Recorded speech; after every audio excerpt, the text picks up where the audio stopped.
He did it in front of everyone. That's the part that never leaves you. Not the betrayal itself, but the audience he chose for it. Hundreds of the most dangerous people on earth seated beneath chandeliers that cost more than most men earn in a lifetime.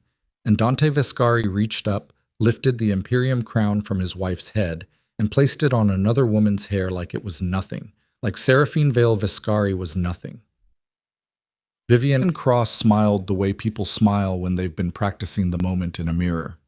Seraphine didn't flinch, didn't speak, didn't cry. She simply stood there for 3 seconds, 3 seconds that felt like a building holding its breath before it collapses. And then she walked out of the ballroom without looking back. The room went so quiet you could hear the ice melting in the crystal glasses. Dante thought that silence meant he'd won. He had never been more wrong about anything in his life. If you've ever been publicly humiliated by someone who was supposed to protect you, if you've ever watched everything you built get handed to someone who never earned a single brick of it, stay with me. Because this story is for you. Subscribe to the channel, hit that like button, and drop your city or country in the comments right now. I want to see how far this story travels. Don't go anywhere, because what happens next will change everything you think you know about power.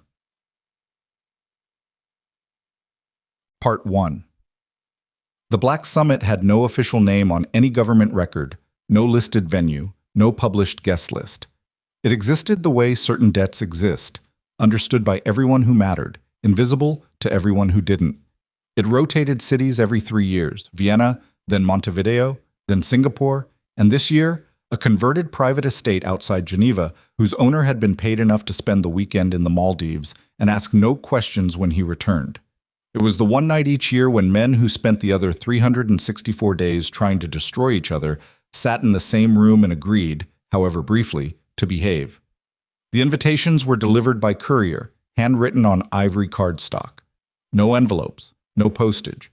They appeared in specific locations, inside a locked desk drawer, beneath a crystal paperweight, resting on a pillow in a secured hotel suite. And their arrival announced itself through the impossibility of their presence more than any seal or signature. If you received one, you already knew what it meant. If you didn't know what it meant, you hadn't received one. Seraphine Vale Vescari had attended every Black Summit for 11 years. She had attended the first one as a consequence of her marriage to Dante Vescari, her presence tolerated with the particular courtesy men extend to women they don't yet know how to categorize. She had attended the second one because 2 Irish captains pulled Dante aside before dinner to quietly tell him that the Moreau family from Lyon had been planning a logistics disruption along his northern routes, information they'd gathered from a source Seraphine had cultivated quietly over 14 months. She had attended every subsequent one because by the 3rd year, 3 separate families had begun scheduling private meetings with her specifically, separate from their official business with Dante, to settle disputes that had proven too delicate for men with tempers to handle without bloodshed. She was not, in the official hierarchy of the Vescari family, a Don. She held no formal rank. Her name appeared on no organizational document, no financial record, no treaty. And yet, in 11 years, not a single allied family had broken faith with the Vescari network during a period when 4 other comparable empires had fractured from within. In 11 years, not a single major shipment had been seized by rival interference. Interdiction by law enforcement was a different category of problem, the inevitable cost of doing business, but rival hands reaching into Vescari logistics? Not once. In 11 years, the Imperium crown, which Dante's grandfather had commissioned as a declaration that the Vescari line recognized no authority above its own, had sat above Seraphine's head at every formal gathering, and every man in every room had understood, without needing it explained, what that signified. She was not the boss's wife who got to wear the pretty crown. She was the reason the crown still meant something. Dante knew this on some level. He had known it for years, in the way you know the structure of a building keeps you safe without ever pausing to think specifically about load-bearing walls.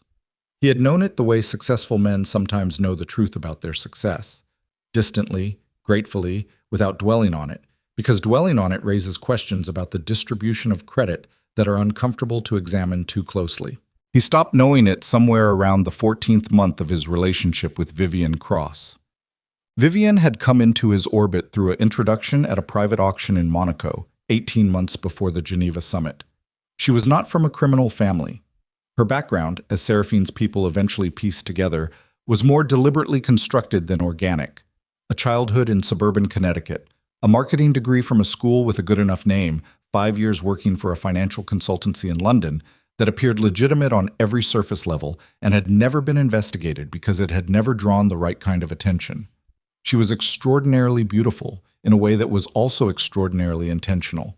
The kind of beauty that takes significant time and money to maintain and looks effortless, precisely because so much effort has been expended making it look that way. She had a voice that dropped half a register when she leaned in close to speak, and she had learned, either through instinct or instruction, exactly how to make powerful men feel simultaneously admired and slightly off balance. Dante Viscari was 53 years old. He had survived 3 assassination attempts, 2 federal investigations, and a period of internal succession violence that had cost the family 7 capos in 14 months. He was not a stupid man. He was not an inexperienced man. He was not, in the traditional sense, a vulnerable man. But he was a man who had, over the course of a decade of genuine partnership, begun to feel increasingly uncertain about where his authority ended and his wife's began. Not because Seraphine had ever challenged him directly. She had not once, not openly, but because he was perceptive enough to notice the way certain conversations stopped when he entered rooms and resumed when she arrived. Because he had watched, at last year's summit, the head of the Stavros family from Athens spend 40 minutes in private conversation with Seraphine and then emerge and shake Dante's hand with the particular warmth of a man who has just been given something he wanted. No one had told Dante what was discussed. He hadn't asked. But he had noticed that the Stavros family's outstanding logistical dispute with his northern operation had quietly resolved itself within 3 weeks of that conversation, and he had not been in the room where it happened. That was the first year he hadn't felt entirely comfortable at the summit. Vivienne, who was very good at identifying discomfort in powerful men and very good at providing the specific form of relief that makes the discomfort seem to be coming from somewhere other than where it's actually coming from, had arrived at precisely the right moment. She told him things, simple things, at first, that he was clearly the driving force behind his family's success. Anyone could see it. That the deference others showed him was genuine and earned, not political. That a man of his reputation deserved to be seen in a way that matched his actual standing. She said these things lightly, casually, as observations rather than arguments, and she said them consistently, over months, in hotel suites in 4 different countries, and the cumulative effect of consistent light pressure on a specific belief is not different, mechanically speaking, from consistent light pressure on anything else. Eventually, the belief reshaped itself around the pressure.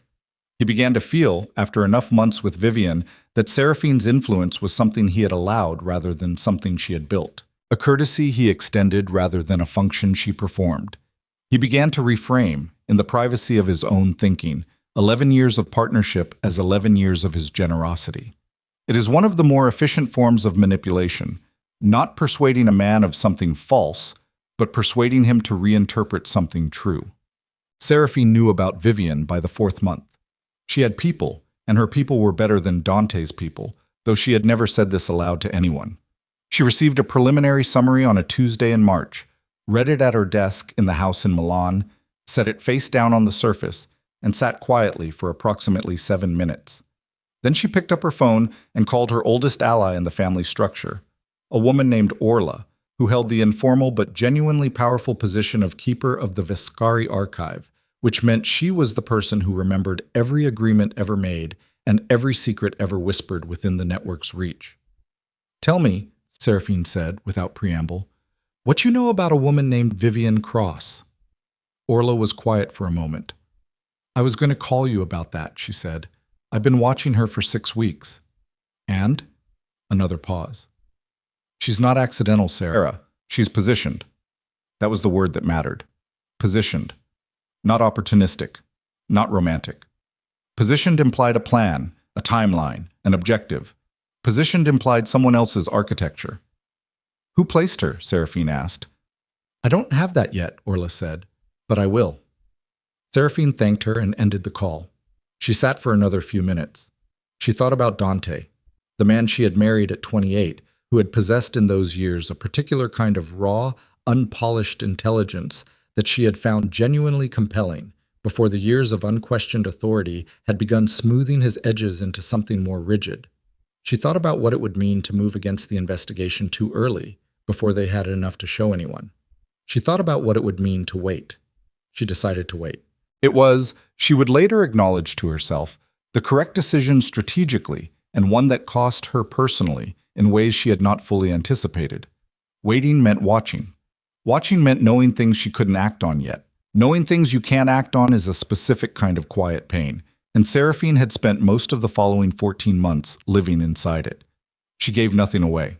She attended every function, every dinner, every meeting. She wore the Imperium crown at every formal occasion with the same composure she had always worn it.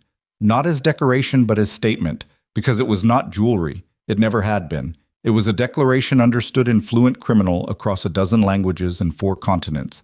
And as long as she wore it, certain things remained stable. She was still building, even then, still calling in favors, still threading the invisible architecture that held the entire network together, still doing what she had always done, because it needed doing, and because she understood something that Dante, in his growing fog of pride and misdirection, had stopped understanding. The Empire didn't run on fear, it ran on trust. And trust, once broken, does not apologize its way back into existence. The night of the Geneva summit, she dressed carefully. Not for Dante. Not even entirely for the room, though she understood the room and dressed for it too, out of habit and professional respect.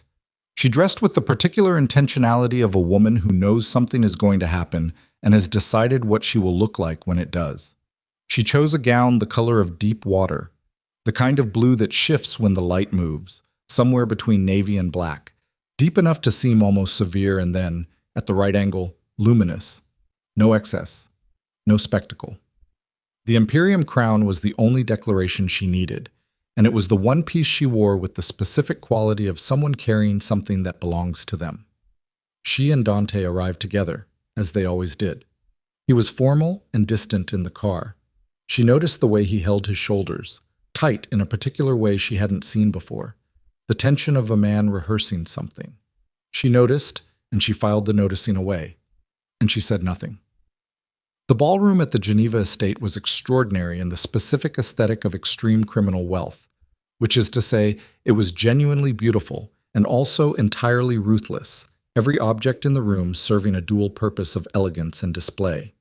Crystal chandeliers hung at 3 heights, round tables occupied by 8 to 12 men each, every seating arrangement worked out in advance by handlers who understood that proximity between specific individuals carried specific risk.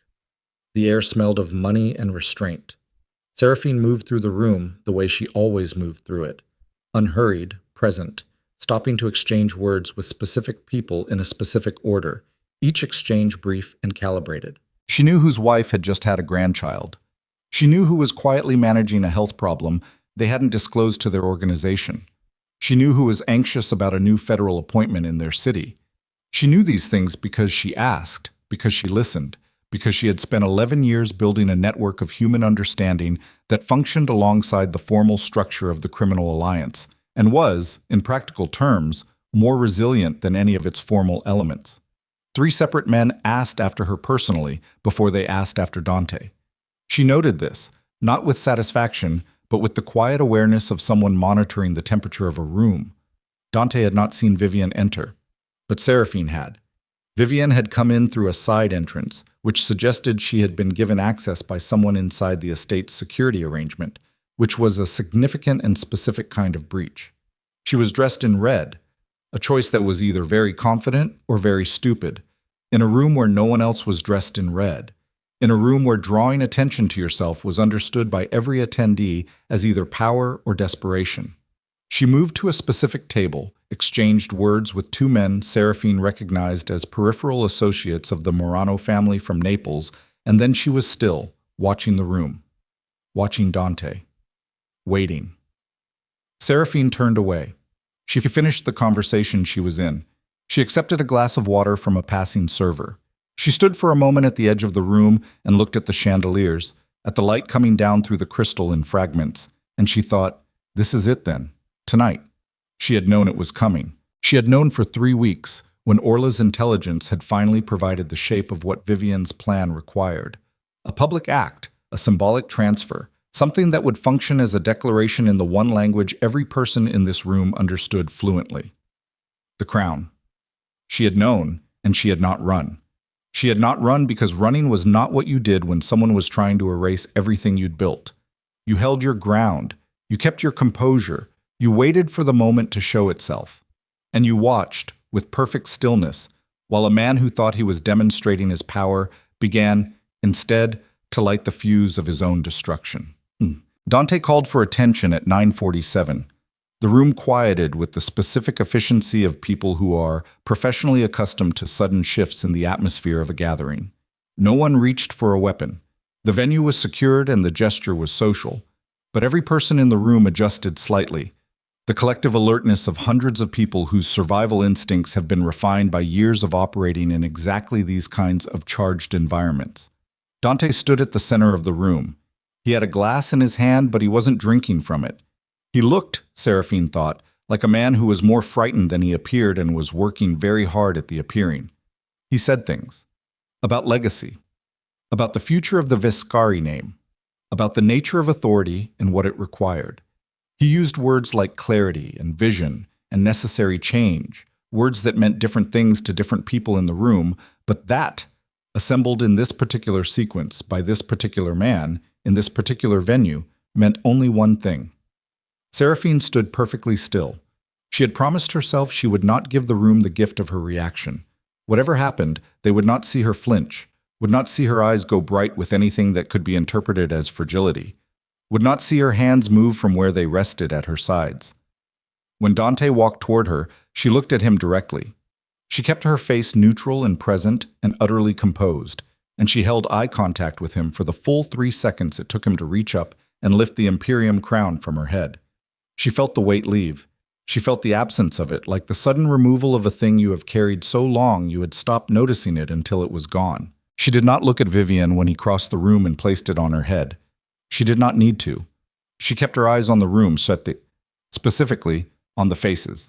The Harmon family from Chicago, whose eldest son Seraphine had quietly intervened for during a succession crisis 2 years ago.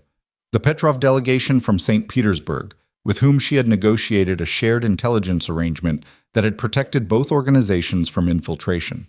The Stavros family from Athens, the heads of the Moreau operation, the Delacroix Council. One by one, she watched their expressions, and what she saw on every single face was not approval. It was a very specific variety of discomfort, the kind that comes when something you believed was structurally sound suddenly shows you the crack that's been there all along. The chandelier light caught the crown on Vivian's head. Vivian tilted her chin up. She had practiced this too. The composed reception of a thing you've spent a long time engineering. She looked triumphant and controlled and entirely, precisely wrong for what she was wearing. The room was silent. Not the silence of approval, not the silence of awe. The silence of several hundred people simultaneously recalculating. Dante raised his glass. He said something about toasting the future. His voice was steady, but his eyes moved too quickly through the room, reading it, trying to locate the response he'd expected and not finding it. Seraphine set down her water glass. She smoothed the front of her gown, a single, unhurried gesture, the kind of thing you do when you are entirely composed and entirely in no hurry and have absolutely nothing left to prove in this room tonight. And then she walked out. Not quickly, not slowly. At the pace of a woman who has somewhere specific to be and is going there without anyone's permission. She did not look at Dante. She did not look at Vivian. She nodded, briefly, to 2 men near the door. The Harmon family's underboss and the senior Petrov representative. A nod that contained no words and an entire conversation, and they received it with the slight inclination of their heads that meant they had understood. The doors of the ballroom closed behind her. Inside, the silence stretched, and Dante Viscari, standing in the center of the most powerful criminal gathering in the world, holding a glass raised to a toast that no one in the room moved to join, began to understand, dimly, distantly, the way understanding comes to men who have just done something that cannot be undone, that the quiet filling the room was not deference. It was the sound of an empire beginning to ask itself a question it had never had to ask before. What are we? Without her. The first call came at 11:43 that night. Seraphine was in the car. the black sedan she'd arranged for herself, separate from the vehicle that had brought her and Dante to the estate, because she had known 3 weeks ago that she would be leaving alone. Her driver, a quiet man named Fenn, who had worked for her specifically, not for the Viscari organization, for going on 9 years, kept his eyes on the road and the partition between them raised without being asked. He understood her rhythms. He understood that certain silences were not fulfilling. Her phone showed the name. Harmon. She answered on the second ring. Marcus. You're out of the building. Marcus Harmon's voice was flat and low, the voice of a man who didn't waste register on things that didn't require it. I was 61 years old, ran the Chicago operation with his younger brother, and had shaken Seraphine's hand for the first time at a summit 9 years ago when she'd quietly helped his family avoid a federal entanglement that would have cost them 3 senior members. He hadn't forgotten it. Men like Marcus Harmon didn't forget things like that. I'm in a car, she said. Smart. A pause. Long enough to mean something. What just happened in there? That was not anticipated. No, she agreed. It wasn't. The Petrov people are already on a call with their principals in St. Petersburg. The Delacroix Council left their table. Moreau's representative went outside and hasn't come back. Seraphine looked at the city lights moving past the window. Geneva at nearly midnight, the lake somewhere to her left in the dark, the mountains beyond that, invisible but present the way certain truths are, not requiring light to exist. How did the room feel when I left? Like the moment after something breaks, Marcus said. And nobody knows yet how many pieces there are. She thanked him and ended the call. She sat with her hands folded in her lap and did not permit herself yet to feel what was underneath the composure. There was time for that later, in private, in the room at the Hotel Beau Rivage she had booked 3 weeks ago under a name that was not her own. For now there was only the work. There had always been only the work. Her phone lit up again before she could set it down. Orla. Tell me, Seraphine said. Vivian's people moved a shipment, Orla said. She didn't say hello. She rarely did. Northern route past Lugano, 40 minutes ago, right when he was doing his little speech. The timing landed like a stone dropped into still water. Seraphine felt the ripples before she understood their full radius. Which shipment? The Petrov transfer. The one scheduled to clear the border at Chiasso tomorrow morning. A breath. If that shipment doesn't arrive, Seraphine, I know what it means. She did. The Petrov transfer wasn't just cargo. It was the physical manifestation of a trust agreement she had spent 8 months building, a first-ever direct logistics cooperation between the Viscari network and the St. Petersburg organization. The kind of agreement that takes years to make and one incident to destroy. Who moved it? That's what I don't have yet. But whoever touched it knew the route, knew the timeline, knew the security arrangement. Orla paused.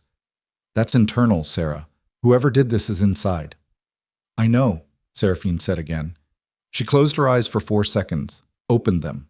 The lights of Geneva continued past. Hold everything you have, she said. Don't act on any of it yet. Not tonight. Dante's going to, I know what Dante's going to do, Seraphine said, and her voice carried the weight of 11 years of watching a specific kind of man respond to specific kinds of pressure. That's the point.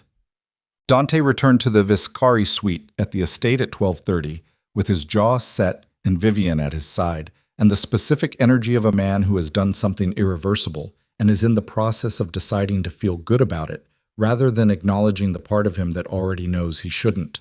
He poured 2 glasses of whiskey from the bar in the sitting room and handed one to Vivian and didn't drink from his own. Vivian sat on the edge of the sofa, still wearing the crown, which was either a calculated choice or simple arrogance, and Dante was no longer sure there was a difference. She looked composed. She looked settled. She looked the way a person looks when they've been imagining a moment for a long time, and the moment has arrived and is performing to specification. The Harmon table cleared out before the toast, Dante said. Men like Harmon are conservative, Vivian said. They resist change. That's not the same as opposition. The Petrov delegation will come around when they understand you're not weakening the organization, you're clarifying its direction. She set her glass down. Dante, you've been managing other people's comfort for 11 years. Tonight you stopped. That's going to feel like disruption, because it is disruption. That's the whole point. He looked at her, at the crown on her head, at the absolute steadiness of her expression. The part of him that had been operating at a slight remove from his own judgment for 14 months found her certainty reassuring in the way that a specific kind of reassurance functions, not by resolving the doubt, but by drowning it briefly under something that feels like confidence. The Delacroix Council, he started, is politics, she said. They'll send a representative in the morning. You'll meet with them, you'll be direct, you'll tell them the structural authority of the Viscari organization has not changed, and all existing agreements remain in force. That's all they need. He nodded slowly. And if they don't come? Vivian looked at him with the patient expression she'd developed specifically for these moments. The expression that said, you already know the answer, but you need to hear it from me. Then you send someone to remind them of the cost of that choice. He drank his whiskey. His phone buzzed on the table between them, and he looked at the screen and something shifted in his face. A tightening, quick and controlled, but Vivian had become expert at reading the micro-adjustments of his expression. What is it? She asked. The Petrov shipment, he said. It's gone. Silence. What do you mean gone? Missing, off route. They're saying it was diverted, but they don't have confirmation of... He stopped. He set the phone down. He looked at Vivian with the specific, calibrated look of a man trying to determine whether the thing he's feeling is paranoia or instinct, and making the wrong choice about which one to trust. This is her, Vivian said. Not a question. Delivered flat and certain, the way she always delivered things that she needed him to believe before he'd had time to examine them. Dante blinked. Vivian, Seraphine left that room, and within the hour, your biggest active agreement is compromised. She leaned forward slightly. You said yourself she had people in the logistics network. You said that months ago. He had said that. He said it in the middle of a different conversation, a different night. And what he had meant was that Seraphine understood the logistics network better than almost anyone. But the words, extracted from their context and reinserted here, sounded like something else. I need to verify the source of the diversion, he said carefully. Of course, Vivian said. But while you're verifying, the Petrov people are making phone calls. And those phone calls are happening right now, tonight, in the hours after you made a very public declaration of where your authority actually sits. She let that breathe for a moment. She is not going to take this quietly, Dante. You knew that. He reached for his phone to call Benedetto, his senior logistics coordinator.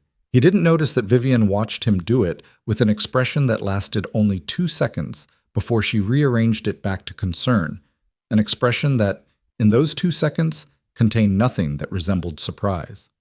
Benedetto Ricci picked up on the first ring, which told Dante he was already awake, which told him the problem was already larger than a single phone call.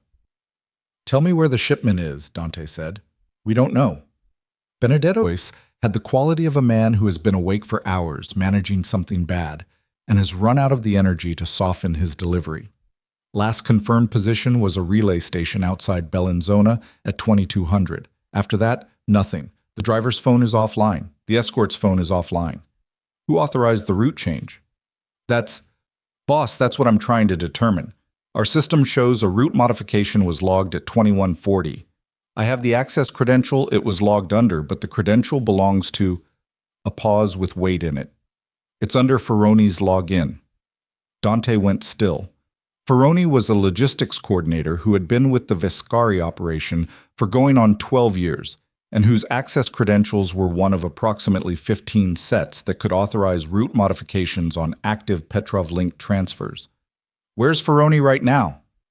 That's the other thing. He didn't show up for his shift at 2100. His apartment isn't answering. His car is at his building, but nobody... Benedetto stopped. When he started again, his voice was a level lower. Boss, I think Ferroni might be dead. The room in Dante's chest that housed the things he didn't let show compressed itself slightly smaller. Lock every active route, Dante said. Every one. Nothing moves that isn't already in transit. And find out who had contact with Ferroni in the last 72 hours. Everyone. I don't care who it is. He ended the call. Vivienne was watching him from the sofa. She has someone inside logistics, she said quietly. I've been trying to tell you.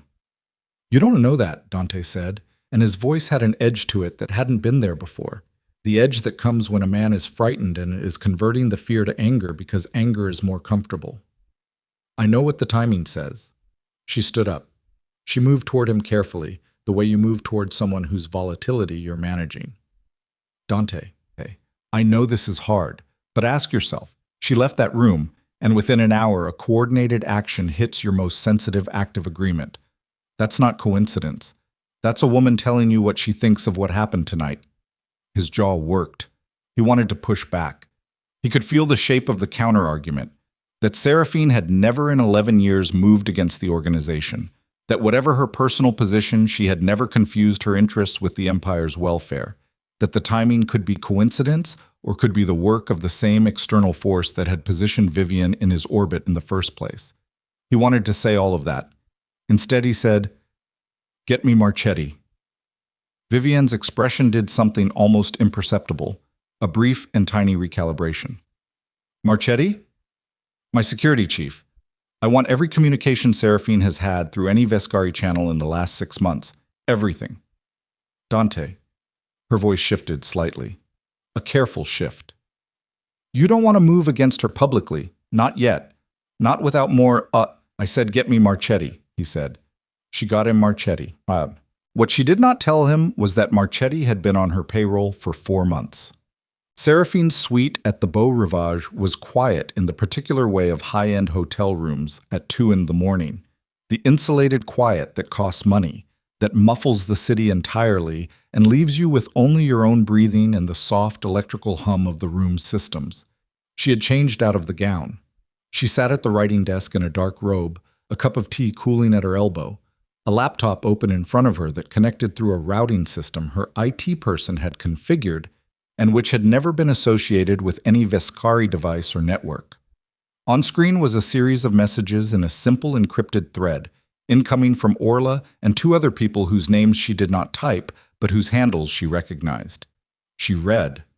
She read for 22 minutes without moving much, only her eyes and occasionally one finger scrolling the thread. At the 23rd minute, she stopped and sat back and pressed 2 fingers to the bridge of her nose. The Petrov shipment's diversion had been logged from Ferroni's credentials. Ferroni, who had been found, her people had found him before Dante's people, which said something important about the relative quality of their respective networks, in a utility space below a parking structure outside Lugano. Not dead. Sedated, professionally. The kind of sedation that required a specific pharmaceutical access and a specific knowledge of dosage, the kind that said medical training or money to hire it. He'd been left alive specifically, she understood, so that his credentials would register as active rather than flagged as compromised. He would come around in approximately 4 hours, confused and frightened, and the trail back to who had accessed his credential would be real, but routed through a relay she suspected would trace back to someone in Seraphine's own household, one of her domestic staff, probably the one hired 18 months ago through an agency that Orla was currently pulling records on. It was neat work. She gave it that. She typed 3 words into the thread. "How deep does it go?" Orla's response came in under a minute. "Deeper than Marchetti." Seraphine read that twice. Marchetti. Her husband's security chief, who had been in the Vescari structure for 11 years, who had sat across from her at dinners and quarterly reviews, and who had, she now understood, been compromised at some point in the recent past. The architecture of it was becoming visible. Not fully. Not yet. But the shape of it, a planned internal erosion, timed to coincide with the moment when the man at the top was most thoroughly distracted and most thoroughly certain of himself. Strip away the external alliances through the public humiliation at the summit. Compromise the logistics network through a targeted action on the same night. Root the blame towards Seraphine so that Dante's response would be aimed in the wrong direction. And control the security chief so that any investigation would find exactly what Vivian needed it to find. It was not the work of a mistress who wanted a crown and a wealthy man. It was the work of an operation. Seraphine typed again. Who is she actually working for? This time the response took 4 minutes. When it came, it was not an answer. It was 3 names, organizations, not individuals, and below them, a single line. They've been waiting 18 months for the Vescari network to fracture. Vivian is the accelerant, not the objective. Seraphine sat very still with that information for a long moment. Then she closed the laptop, picked up her cooling tea, and drank what remained of it. She thought about the summit ballroom. About 300 people in a room absorbing the image of the Imperium crown leaving her head. About the recalculations happening right now in St. Petersburg and Athens and Lyon and Chicago. About Dante, alone with Vivienne in the estate suite, being fed interpretations of the night's events like a man being given water that has something in it. She thought about what the next 72 hours would produce if she did nothing. Dante would escalate. That was his pattern under pressure, not restraint but force, not inquiry but action, the hammer reflex of a man who had learned that being decisive was the same as being right. He would go after people in the logistics chain. He would freeze assets, pull protection from operations, possibly order actions against individuals he suspected of disloyalty. All of it would be based on intelligence that Marchetti shaped. All of it would be aimed to varying degrees at the wrong targets. And while the Viscari organization turned its own instruments of force against its own infrastructure, the three organizations Orla had named would be quietly, efficiently moving into the gaps. It would look, from the outside, like an empire imploding from internal conflict. And it would be, from the inside, an empire being systematically disassembled by people who had spent a year and a half preparing for exactly this moment. The difference between those two things, an implosion and a demolition, was the difference between an accident and a plan, and it mattered enormously for what you could do about it. She picked up her phone, not the one connected to any Viscari system, the other one, a handset Orla had sourced through channels that had nothing to do with anyone Dante knew. She dialed a number she had memorized. It rang twice. "I expected your call earlier," said the voice on the other end. It belonged to a man named Alexei Petrov, not the head of the St. Petersburg organization, but his eldest son, who managed external relations, and who had attended last year's summit and sat across from Seraphine for 40 minutes of conversation that had laid the groundwork for the very agreement now being used as a weapon. "I needed to understand the full picture first," Seraphine said. "And now you do?" "Enough of it," she paused. "The shipment will be recovered. I can tell you where it is within the next 6 hours. I need you to hold your principals in St. Petersburg from making any formal response until I can deliver that information." A silence that felt like it was being measured. "My father is not a patient man, Sarah." "I know. Tell him that the woman who built the agreement that made his operation $3 million cleaner last quarter is asking for 12 hours. And tell him that what I'm going to hand him at the end of those 12 hours is worth considerably more than one diverted shipment." Another silence. Then, 12 hours. She set the phone down. She had 12 hours to begin dismantling a conspiracy that had been 18 months in the building, in an organization whose security apparatus had been turned against her, by a man she had spent 11 years keeping safe, who had tonight handed her crown to the woman who was engineering his destruction. She did not feel, precisely, afraid. She felt the way she always felt before the real work began, a kind of absolute cold clarity, the sensation of every extraneous thing dropping away, the narrowing of the world to its essential structural elements, the way an experienced navigator feels when the weather closes in and there is nothing left but the instruments and what you know how to do with them. She opened the laptop again. She began. At 3:17 in the morning, a man named Cass, one of 4 people in the world who knew the specific non-Viscari phone number Seraphine had used to call Alexei, sent her a photograph. It was a photograph of a document, specifically a financial transfer record, specifically a transfer from an account registered to a shell company in the Cayman Islands to a private account in Zurich that, if you followed it through 3 layers of intermediary holding structures, resolved into an account that had made several significant purchases over the past 18 months, including the tuition at a specialized private training facility in Eastern Germany, the kind of facility that teaches people very specific and marketable skills that are not taught in conventional educational settings. The account holder's name on the Zurich end was a corporate entity, but the authorized signatory on the corporate entity was a name Seraphine recognized. It was not Vivienne's name. It was the name of a man named Horatio Sen, who was, according to the Viscari organization's own records, a minor financial consultant with a regional office in Basel and no criminal affiliation. Except that Seraphine had seen that name before. She had seen it in an intelligence summary prepared by a different ally 18 months ago, in the context of a quietly circulated report about a new financial architecture being assembled by a consortium of three competing criminal organizations that had decided, for reasons of mutual interest, to cooperate on a single specific objective. The objective, in the summary, had been described as the controlled dissolution of the Viscari network and the redistribution of its territorial and logistical assets. Horatio Sen was the financial architect of that objective, and someone had paid, through Sen's structure, for Vivian Cross's training. Seraphine stared at the photograph for a long time. Then she typed to Cass, "Find Sen. Don't approach him. Just find him." She set the phone down. Outside the window, Geneva's lake was invisible in the dark. In 4 hours, the sky would begin to lighten. In 12 hours, Alexei Petrov's patience would expire. In the Viscari estate across the city, Dante Viscari was almost certainly awake, being told, by a man whose loyalty he believed in entirely, exactly what Vivian needed him to believe about his wife, about the missing shipment, about the night's events, about what he needed to do next. He was being aimed.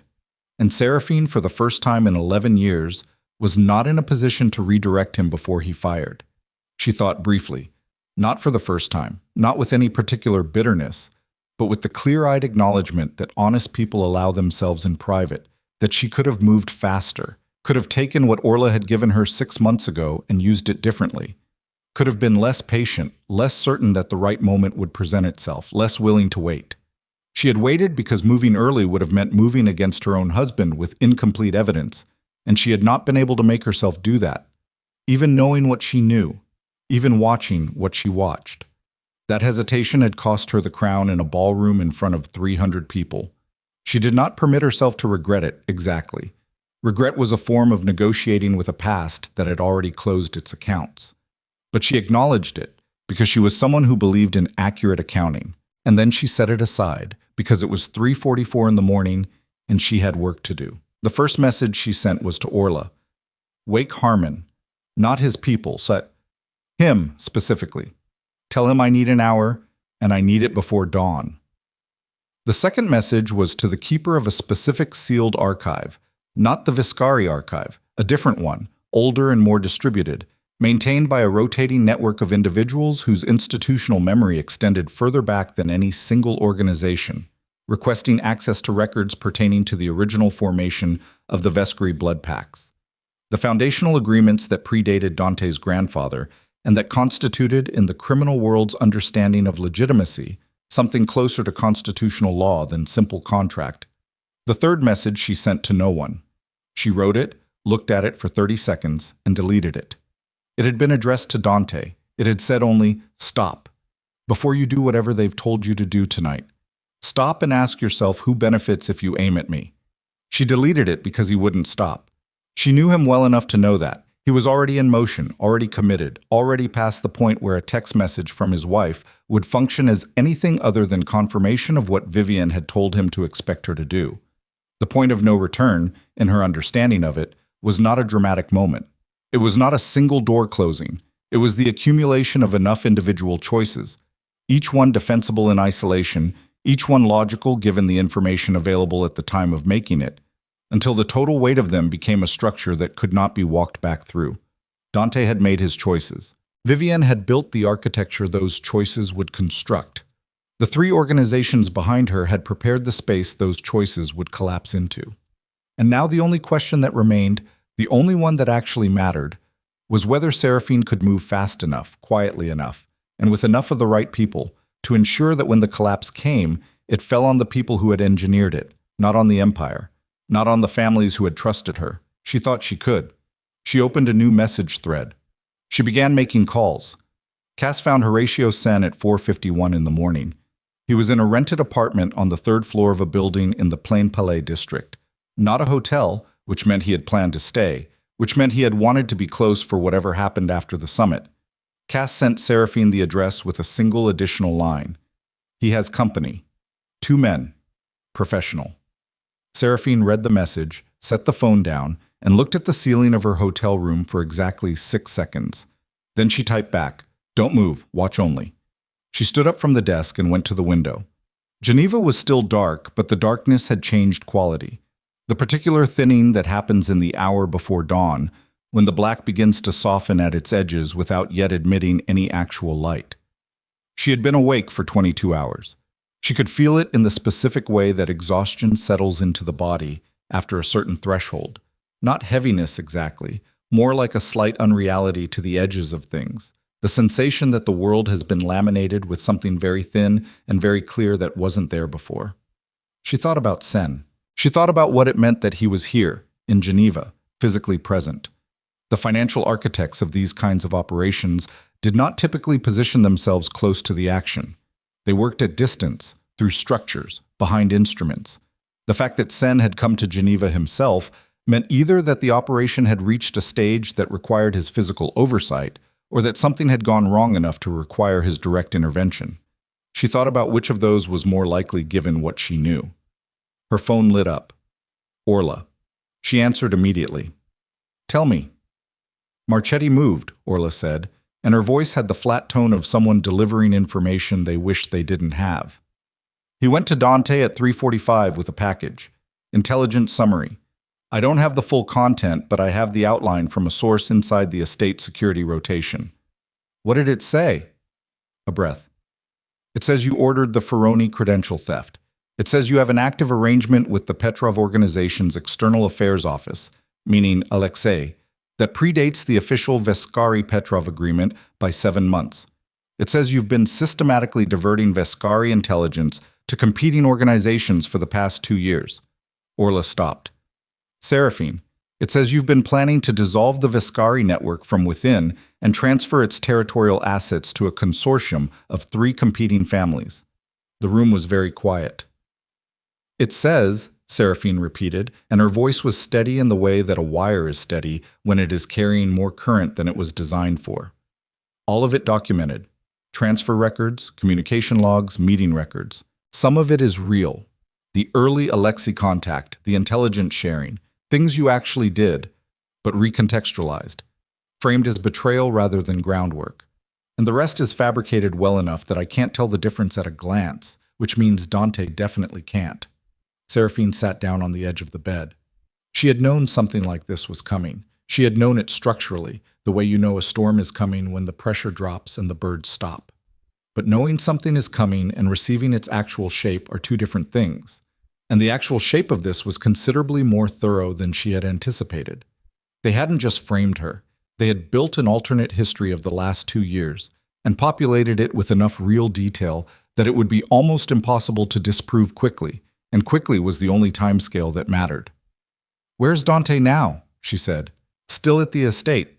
But Seraphine," Orla's voice dropped. "He's called Grimaldi." The name landed in Seraphine's chest like something physical.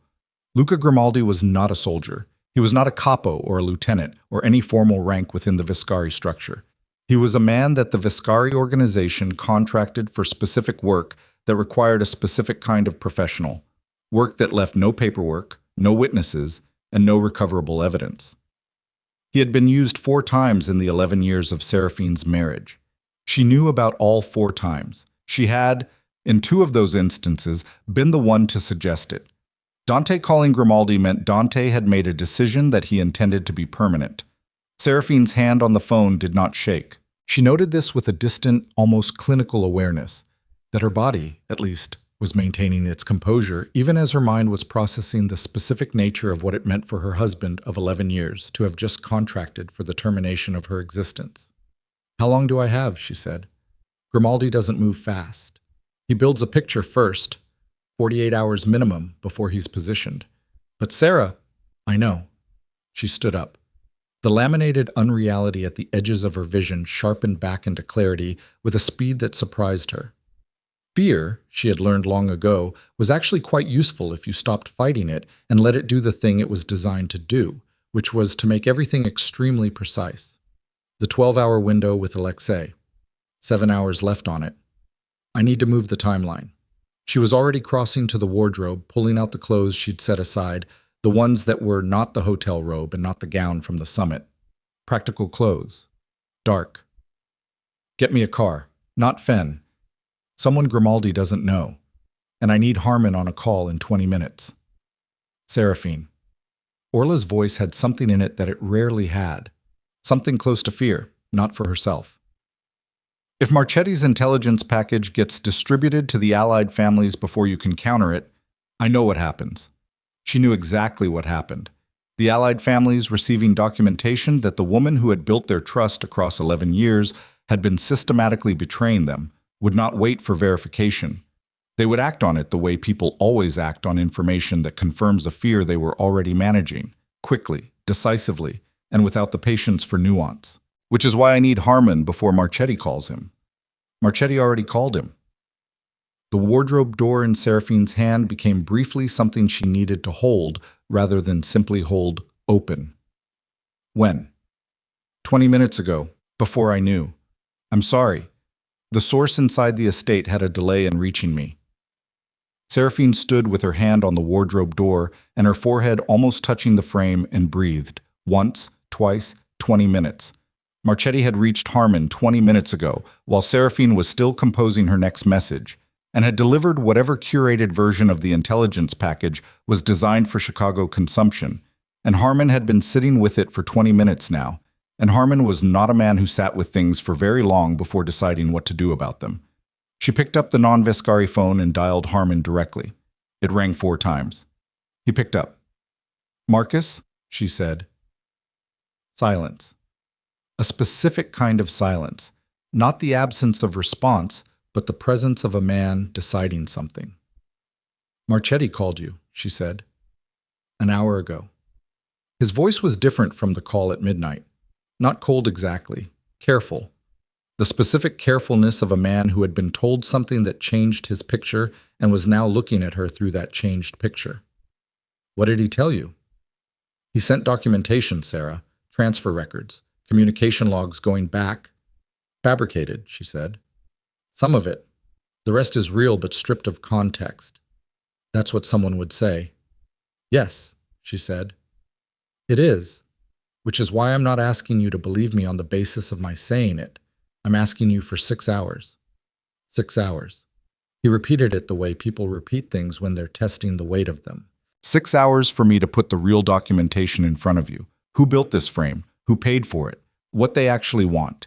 And what happens to the Harmon operation specifically when the Vescari network fractures the way they've designed it to? She paused. "Marcus, 11 years. I'm asking for 6 hours." The silence this time was longer. "I can't speak for the other families," he said finally. "Petrov, Delacroix, Marchetti contacted all of them. I'm not the only call he made." "I know, 6 hours." Another silence. Then, 6 hours, Sarah. After that I have to make decisions based on what I have." She thanked him and ended the call. She finished dressing in 40 seconds. She took the non-Vescari phone, the laptop, and a small case that had been in the wardrobe and that contained, among other things, a level of physical security she had maintained for herself, separate from the Vescari security apparatus. Since the 3rd year of her marriage, when she had understood clearly enough the nature of the world she was operating in to understand that personal security maintained by the organization was personal security the organization could withdraw. She left the hotel room without looking back at it. The car Orla sent was a gray Volvo driven by a woman named Petra, who communicated in monosyllables and drove with the controlled efficiency of someone who had driven in adverse circumstances before, and found the experience clarifying rather than frightening. Seraphine got in the back, opened the laptop, and began working while the city moved past the windows in the early gray of almost morning. She had 6 hours with Harmon, 7 with Alexei, now 6.5. Grimaldi was building his picture somewhere in Geneva, which meant he was watching her last known location, which was the Beau Rivage, and would spend some hours determining she was no longer there before he recalibrated. What she needed, in the time she had, was the actual documentation, not her word against Marchetti's fabrication, but physical, verifiable records of what Vivienne's operation actually was, who was behind it, and what it intended. She had pieces. She had Cass's photograph of the transfer record. She had Orla's intelligence on the 3 organizations behind the consortium. She had her own 11 years of archived communication stored off the Vescari system, which could recontextualize every piece of Marchetti's reframing if she could present it in a form that was readable and verifiable quickly. What she didn't have was the center of it. The document, the record, The thing that tied Vivian Cross to Horatio Sen to the consortium, to the specific architecture of the attack on the Vescari network, in a single unbroken chain of evidence. She needed Sen.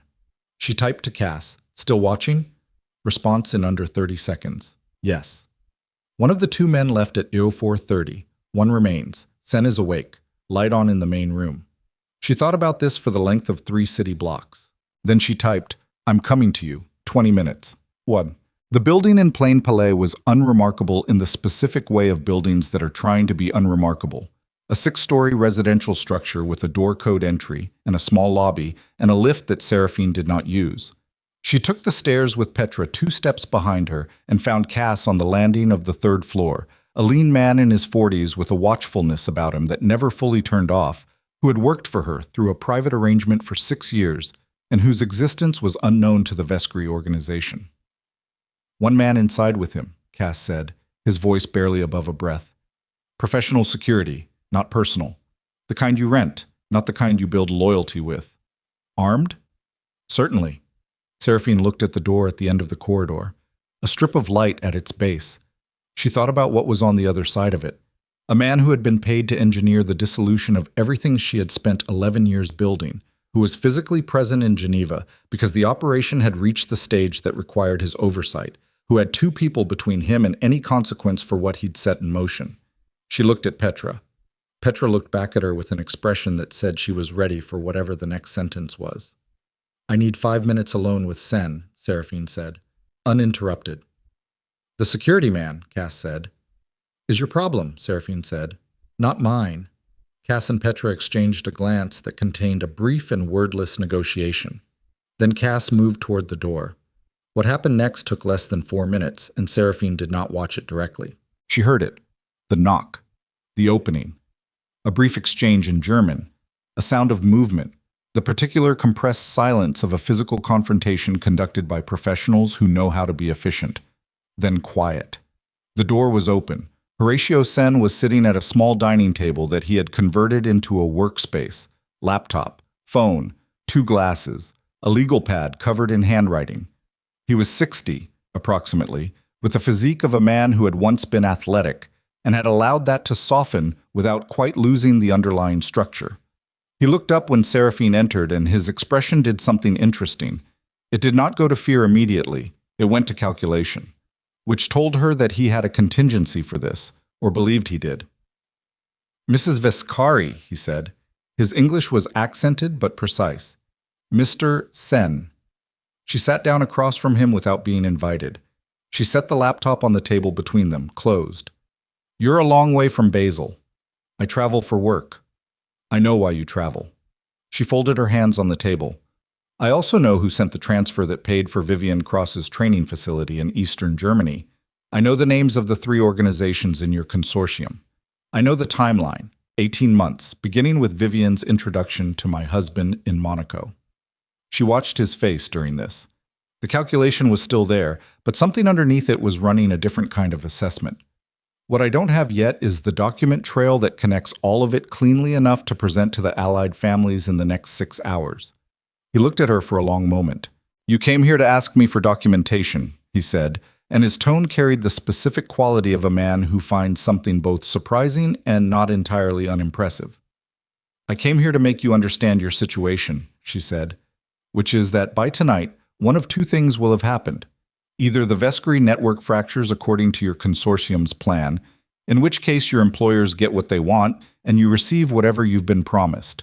Or the frame that Marchetti built is exposed. The consortium's architecture is laid in front of every Allied family, and you become the most identifiable link between a criminal conspiracy and the attempted destruction of agreements that those families consider binding." She paused. "The men who hired you have infrastructure and distance. You have a rented apartment in Plain Palais and a legal pad." His jaw moved slightly. "The security arrangement you have in this building," she continued, "is no longer operative." He glanced involuntarily toward the door. A tell. Small, but real. "What do you want?" he said. "The originating documentation, the consortium agreement, the authorization chain for Vivian's operation, everything that traces from the source to tonight." She held his gaze. In exchange, when this is over, your name stays in the room. The families receive what they need to understand who built this. They don't need to know who helped me dismantle it." He stared at her. "You're offering me a way out," he said. "I'm offering you the only one that exists," she said. "Your consortium is not going to protect you if this falls apart. Men who operate at that level of remove don't absorb consequences for the people they use. You know that." The calculation in his face was doing something now, restructuring around a new variable, the variable being that the woman sitting across from him had found him in a location that was supposed to be clean, had neutralized his security, and was conducting this conversation with the composure of someone who had time to spare, which meant she either genuinely had more resources than his employers had accounted for, or she was very good at performing that she did. He had been in rooms with powerful people for 30 years. He thought she was not performing. He reached for the legal pad. "I need something in writing," he said. "Your word isn't—" "You'll have it." She opened the laptop. "Talk first." He talked. He talked for 41 minutes. Seraphine did not stop him, did not redirect him, did not express anything on her face that could be interpreted as reaction. She let him talk the way experienced listeners let people talk, with a quality of attention that makes the speaker feel both heard and gradually more willing to go further than they initially intended. What emerged was the full architecture, and it was, she had to acknowledge privately, considerably more sophisticated than she had understood from the pieces she'd assembled. The consortium, 3 competing organizations who shared no interests except this single objective, had begun planning the Viscari dissolution not 18 months ago, but 26. The 18 months was Vivian's timeline. The prior 8 months had been dedicated to something else: the systematic identification and documentation of every alliance, every blood pact, every informal agreement that Seraphine had built across the 11 years of her tenure. They had done this not to exploit those agreements. They couldn't, they were non-transferable, but to understand exactly what would happen when she was removed from the network. Which gaps would open? Which agreements would become unenforceable without her as the implicit guarantor? Which organizations would feel exposed and therefore volatile? They had mapped the entire structural load she carried, and then they had designed the operation around creating her removal in a way that also destroyed her credibility, so that the gaps her absence created couldn't be patched by anyone reaching out to her directly. The crown at the summit was not incidental. It was the first domino, the public signal, witnessed by everyone who mattered, that the Vescari network was changing its power structure. The Petrov shipment diversion was the second. The destabilization of the most visible new agreement, timed to land while the Allied families were still absorbing the first shock. Marchetti's intelligence package was the third. The reframing of Seraphine's history that would prevent those families from treating her as a resource rather than a liability. And Grimaldi was the fourth, the permanent solution to the problem of her continued existence. If all 4 dominoes had fallen cleanly, the Viscari network would have been in full internal crisis within 72 hours. The Allied families would have been fragmenting along fault lines that had always existed but that she had spent years managing, and the consortium would have moved into the resulting vacuum with pre-positioned assets and pre-negotiated arrangements with the most opportunistic elements of the fractured network. It was, Seraphine thought, genuinely excellent work. She said none of this aloud. When Sen finished, she turned the laptop toward him. "Type the names. All 3 organizations. The authorizing principals, not the representatives. And the account structures, specifically the Cayman intermediaries." He typed. His hands were not entirely steady. When he finished, she read what he'd written carefully, cross-referencing it mentally against what she already had, checking for gaps and finding 2. One she could fill from Orla's existing intelligence, one she couldn't. "The second Cayman structure," she said. "There's a gap in the authorization chain between the 3rd intermediary and the Basel account." He looked at what he'd written. "That's held by a signatory who I cannot—" "Give me the name of the signatory." A pause. "If that name comes out, it won't come from this room," Seraphine said. "But I need to be able to verify the chain independently." He gave her the name. She looked at it. She knew the name. She knew it from a different context entirely. From a private discussion 7 years ago, at a summit 2 iterations before Geneva, in a conversation she had been a peripheral part of and had not, at the time, assigned significant weight. The name belonged to someone inside the Vescari family structure.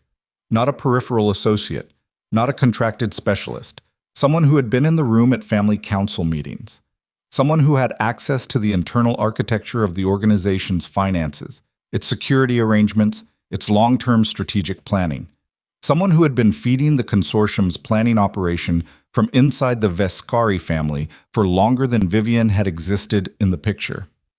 Seraphine sat with this information for a long moment and did not move. "How long?" she said. Her voice was steady. She needed it to be steady.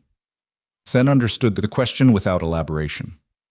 "From the beginning," he said, "the consortium needed an internal source to map the load-bearing structures accurately.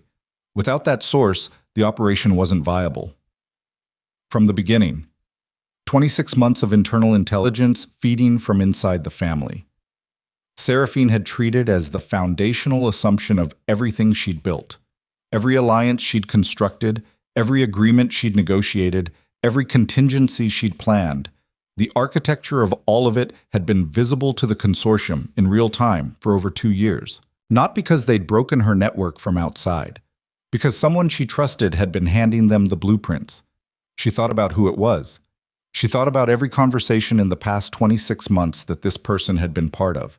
Every piece of sensitive information they'd been proximate to.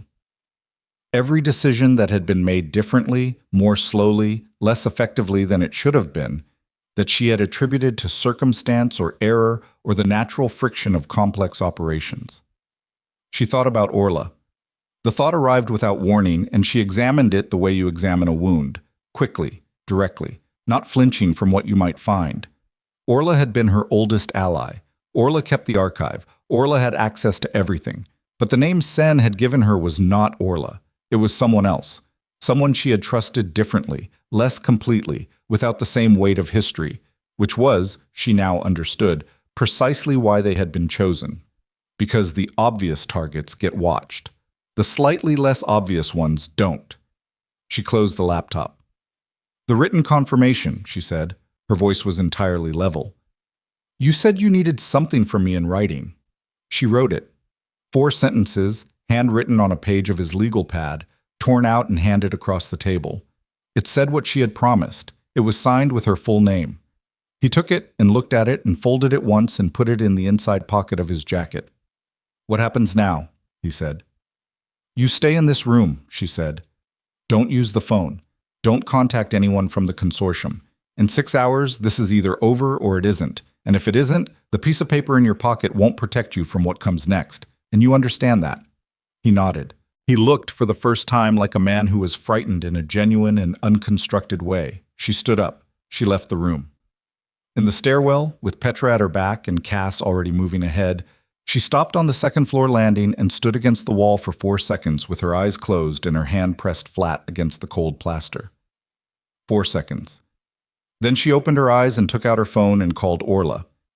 "I have the documentation," she said when Orla picked up. "But I need you to find me something else. The name I'm about to give you. I need their communication records for the past 26 months. Everything that touched consortium-connected accounts. I need it in 2 hours."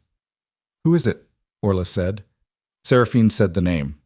The silence on the other end of the line lasted long enough to contain something that was not quite disbelief, but was very close to it. "Sarah," Orla said. "Are you certain?" "Sen gave it to me directly, but yes." She started moving again, down the stairs, toward the gray morning outside. "I need to be able to walk into a room in 4 hours and put an unbroken chain of evidence in front of people who have already been told I'm the enemy. That means I need everything, Orla. Every thread. And I need the traitor's records to be part of it, because without that piece the frame Marchetti built still has enough surface area to create doubt." "I'll find it," Orla said. "I know you will." She ended the call. Outside, Geneva had arrived at dawn. The real dawn. The light finally present and unambiguous. The lake visible now in the distance, silver under a white sky. The city looked clean and cold and completely indifferent to the specific catastrophe she was navigating, which was, she found, not unpleasant. Cities that know nothing about you are a particular kind of company. Petra had the car running. Seraphine got in. She had 4 hours. She had Sen's documentation, Orla working on the trader's records, a 6-hour window with Harmon that was now down to 4.5, and Alexei Petrov's 12-hour patience that would expire at precisely the moment she needed it not to. She also had, somewhere in Geneva, a man named Grimaldi who was building a picture of her, and who would, within 48 hours, consider that picture complete enough to act. She had one more thing. She had the name of the person inside the Viscari family who had been the consortium's foundation for 2 years. The person without whom none of this would have been possible. The person who had sat across from her at tables and beside her in cars, and who had handed everything she was to the people trying to destroy her. And she had the cold, clear, merciless understanding that when the next few hours resolved themselves, one way or the other, that person was going to be in the room. The car moved through the pale Geneva morning. Seraphine looked out the window and thought about what she was going to have to become in the next 4 hours to finish this, and whether, when it was over, she would recognize what remained. Orla delivered the trader's records at 7:14 in the morning. Seraphine was in the back of the Volvo, parked in a narrow street 2 blocks from the lake, when the encrypted file arrived on the non-Viscari laptop. Petra sat in the front with the engine idling and said nothing. Cass was outside, leaning against the building wall with his hands in his pockets and his eyes doing the slow, continuous sweep of someone who has learned that threats arrive from the direction you stopped watching. Seraphine opened this file.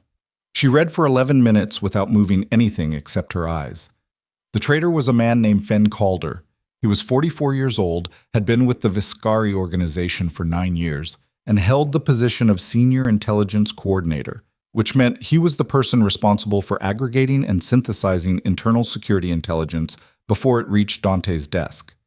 He sat one level below Marchetti in the formal structure, which meant he had spent 9 years being the filter through which information passed on its way to the people who made decisions based on it. He had not been flipped by the consortium. He had gone to them. Orla's records showed an initial contact 28 months ago. Calder reaching out through a cutout to a financial intermediary associated with one of the 3 consortium organizations. The communication records were sparse in the early months, which was consistent with a careful approach, a man testing the architecture of what he was offering before committing to it. By month 6, the communications had a regularity and a density that indicated a fully operational arrangement. By month 12, the volume of intelligence passing through the cutout was significant enough that Seraphine, reading it now, felt the retrospective chill of understanding exactly how much of what she'd built had been visible to the people trying to destroy it. Every alliance she'd quietly constructed, every agreement she'd negotiated through back channels, the identities of her off-network contacts, Cass, Petra, the keeper of the sealed archive, the non-Vescari phone, the Beau Rivage booking, made 3 weeks ago under a false name that Calder had obtained through access to the same travel documentation system she had used. He had given them her contingency. Not just the organization's vulnerabilities, her personal contingency. The thing she had built precisely because she had understood, for years, that the organization's protection was not the same as her own protection. She sat with this for 30 seconds. The specific quality of that 30 seconds was one she would not have been able to describe to anyone who hadn't experienced the particular vertigo of understanding that the thing you built to keep yourself safe had been the thing that made you most vulnerable. Then she closed the file, opened a new message to Orla, and typed, "Where is Calder right now?" Response in 4 minutes. Estate. He came in at 6 a.m. He's in the intelligence room with Marchetti. Of course he was. Of course he was in the building, close to the action, monitoring the results of 28 months of careful work. She thought about his... She could reconstruct it clearly, a lean face with watchful eyes and a quality of attentiveness that she had always read as professional conscientiousness, and that she now understood as something else entirely. She typed, "Keep eyes on him. Don't let him know he's been identified." Then she called Harmon. He picked up on the first ring. "You have 2 hours left," he said. "I'm sending you a file right now," she said, "while we talk." She was already transferring the compiled documentation, Sen's testimony, the transfer records, the consortium agreement, the authorization chain, and Calder's communication records, to the secure channel Harmon had given her 11 years ago and that had never been used for anything until this moment. "I need you to open it while I walk you through it. Sarah." His voice had the weight of a man who has been awake all night managing something he doesn't want to be managing. "If this doesn't hold together..." "It holds together," she said. "Open the file." She heard him typing, then silence. The silence of a man reading. She waited. "The Calder records," he said after 4 minutes. "These are internal Vescari intelligence communications." "Yes." "If these are real, they're real." Orla pulled them directly from the archive relay. "The authentication timestamps are embedded. Your tech people can verify them in under an hour." More silence. She could hear him breathing, could hear distantly the sound of a chair moving, someone shifting their weight with the physical restlessness of a person whose understanding of a situation is restructuring rapidly and uncomfortably. "The consortium," he said, "3 organizations. These are the authorizing principles." "Yes." "One of these names—" He stopped. "I know," Seraphine said. "One of those names had an outstanding territorial dispute with the Vescari network that would have resolved entirely in their favor if the dissolution had proceeded, which is why they funded the majority of the operation." A long silence. "What do you need from me?" Harmon said, and his voice had changed. The carefulness was still there, but the thing underneath it had shifted. The calculation had landed somewhere, and where it had landed was on her side of the ledger. "The other families," she said. "Petrov, Delacroix, the Stavros Council. Marchetti has already reached all of them with his version. I need someone with standing to call them and ask them to hold their response for 4 hours while I present the counter-documentation directly." 4 hours. 4 hours. A pause that was shorter than she expected. "I'll make the calls," he said. "But Sarah? Dante." She had been waiting for that. "Dante is my problem," she said. "He called Grimaldi." "I know." "That's not a—" "I know what it is," she said. "Marcus, 4 hours." He made the calls.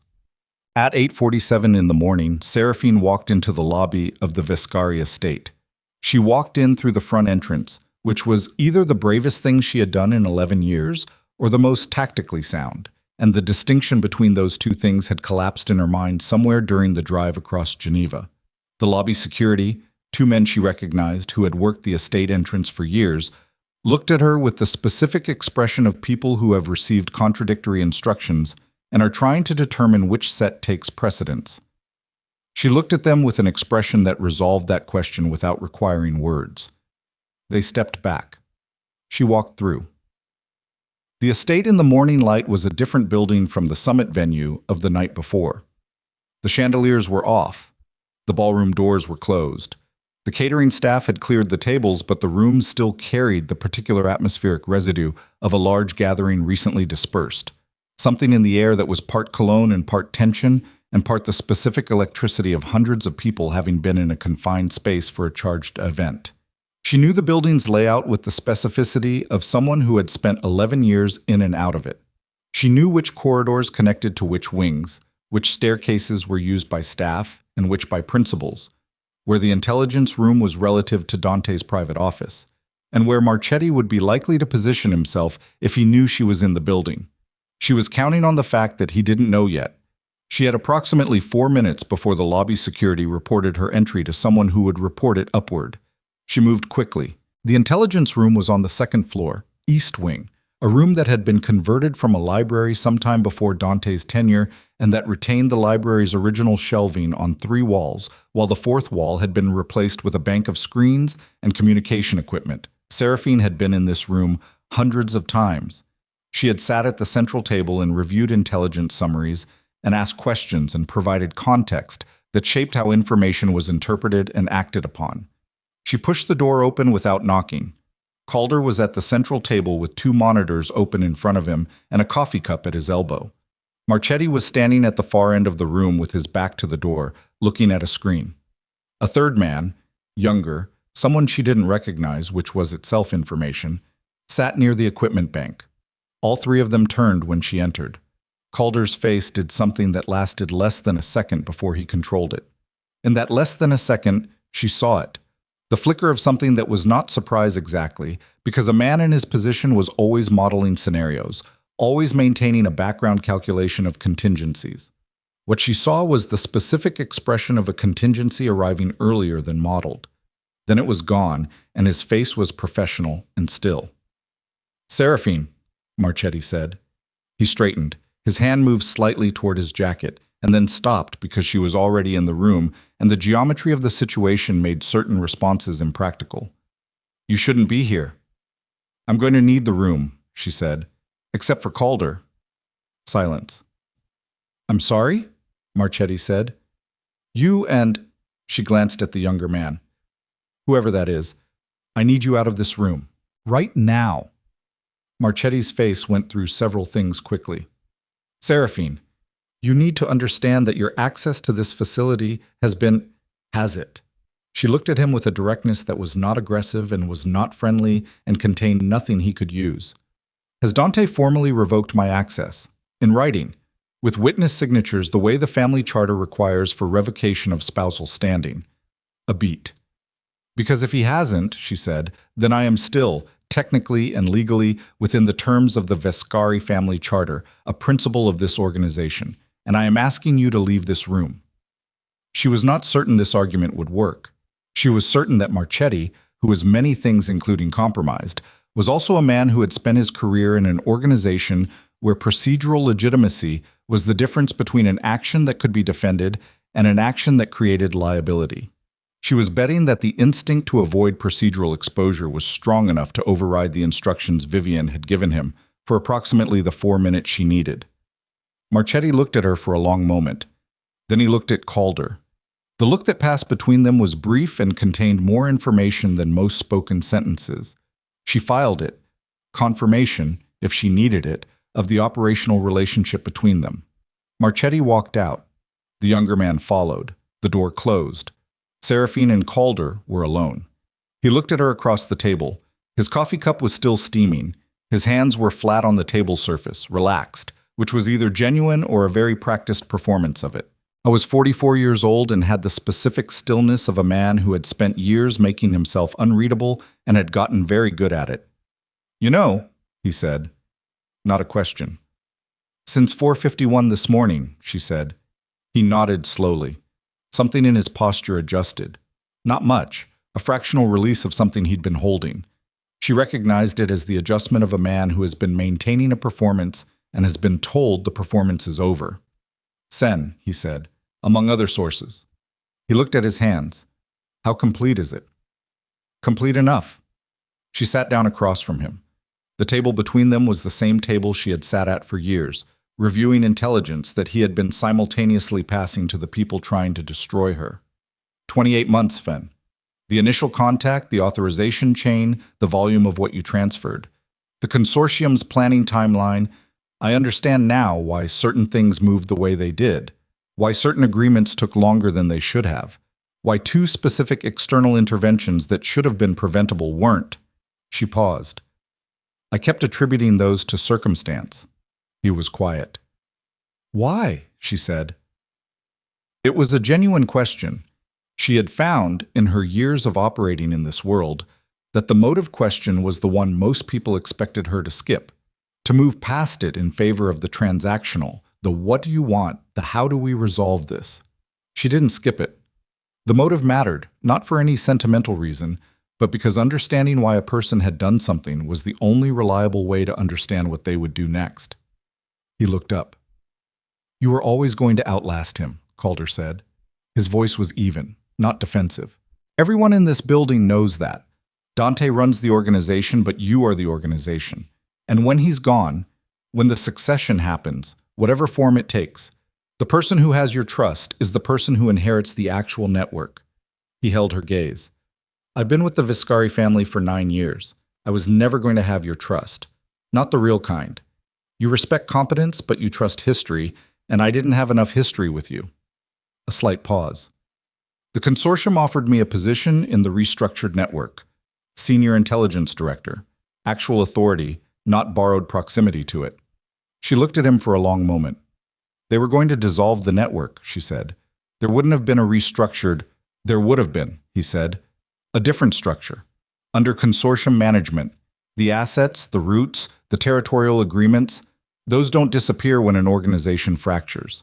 They transfer. The consortium wasn't planning to destroy the network. They were planning to own it. He paused. And they needed someone inside who could run the intelligence operation in the new configuration. Someone who knew where everything was. She absorbed this. The consortium hadn't just been planning a takeover. They'd been planning a staffed takeover, with existing personnel, including the one person who had the most comprehensive map of the Viscari intelligence architecture. Calder wasn't a traitor who had betrayed the organization for money. He was a man who had made a lateral career move into a version of the same organization under new management, with a promotion attached. It was, she thought, an extraordinarily efficient piece of human resources management. "Here's what's going to happen," she said. Her voice had changed. Not louder, not harder, but stripped of something, down to a functional core. "In approximately 90 minutes, I'm going to be in a room with Dante and representatives of the allied families. I'm going to present the documentation that exposes the consortium's operation, Vivian's role, Marchetti's compromise, and the internal intelligence breach." She held his eyes. "Your name is in that documentation." His jaw moved. "But," she said. He stilled. "The documentation I present can describe the breach in structural terms without specifying the individual responsible. The families need to know the breach existed and has been identified and closed. They don't necessarily need the specific name in the room." She let that sit for exactly 2 seconds. "If you walk out of this building right now and you don't contact Marchetti, Vivian, the consortium, or anyone connected to this operation for the next 12 hours, the name in my documentation becomes a sealed record rather than a presented one." He stared at her. "You're doing it again," he said, and there was something in his voice that might, in different circumstances, have been admiration. "The Sen move. Offering the exit." "I'm offering the practical resolution," she said. "You in a room being identified as the internal source creates a problem I don't need. It gives Dante something to focus on that isn't the consortium. It gives Marchetti a defense narrative, and it costs me time I don't have." She stood up. "Walk out. Stay out. The sealed record stays sealed as long as you stay gone." A silence that stretched long enough for her to hear the estate's ventilation system, the distant sound of someone moving in a corridor outside. Then Calder stood up. He picked up his coffee cup, drank what remained in it, and set it back down on the table with a small, precise click. He walked out without another word. Seraphine stood in the empty intelligence room for 10 seconds, alone, and let herself feel, briefly, completely, the exhaustion of 23 hours without sleep, the weight of everything she was carrying, the knowledge of what was still ahead. She let it exist without suppressing it, because suppressed things have a way of surfacing at the wrong moment, and she could not afford the wrong moment. 10 seconds. Then she picked up her phone and called Orla. "I need Dante," she said. "Tell him I'm in the intelligence room. Tell him to come alone."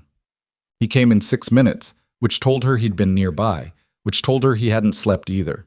He looked like a man who had spent the night making decisions, and was only now, in the gray morning light, beginning to feel the weight of them. His jacket was gone. His shirt was open at the collar. He had the specific hollowness around the eyes of someone whose body has been running on adrenaline for hours and is beginning to present the bill. He stopped inside the door. They looked at each other across the intelligence room, across the table where they had sat together, across the years of everything that had happened in rooms like this one, across the distance that had opened between them so gradually that neither of them had been able to identify the exact moment it became uncrossable. "You shouldn't have come back here," he said. His voice was rough. "After last night, Marchetti called Grimaldi," she said. His face didn't change. That was its own answer. "Dante." She kept her voice even. "Look at me. Actually, look at me. Not through whatever Marchetti has been telling you for the past 6 hours. Look at me." He looked at her. She could see him doing it, the effort of it, the active work of trying to see past the layer of reframing that had been applied to his perception over 14 months. It was visible on his face, the strain of it, and something about that visibility was, unexpectedly, painful to watch. He was not a stupid man. He was a man who had been worked on very carefully by people who understood exactly which parts of him to work on, and the damage showed. "I have documentation," she said.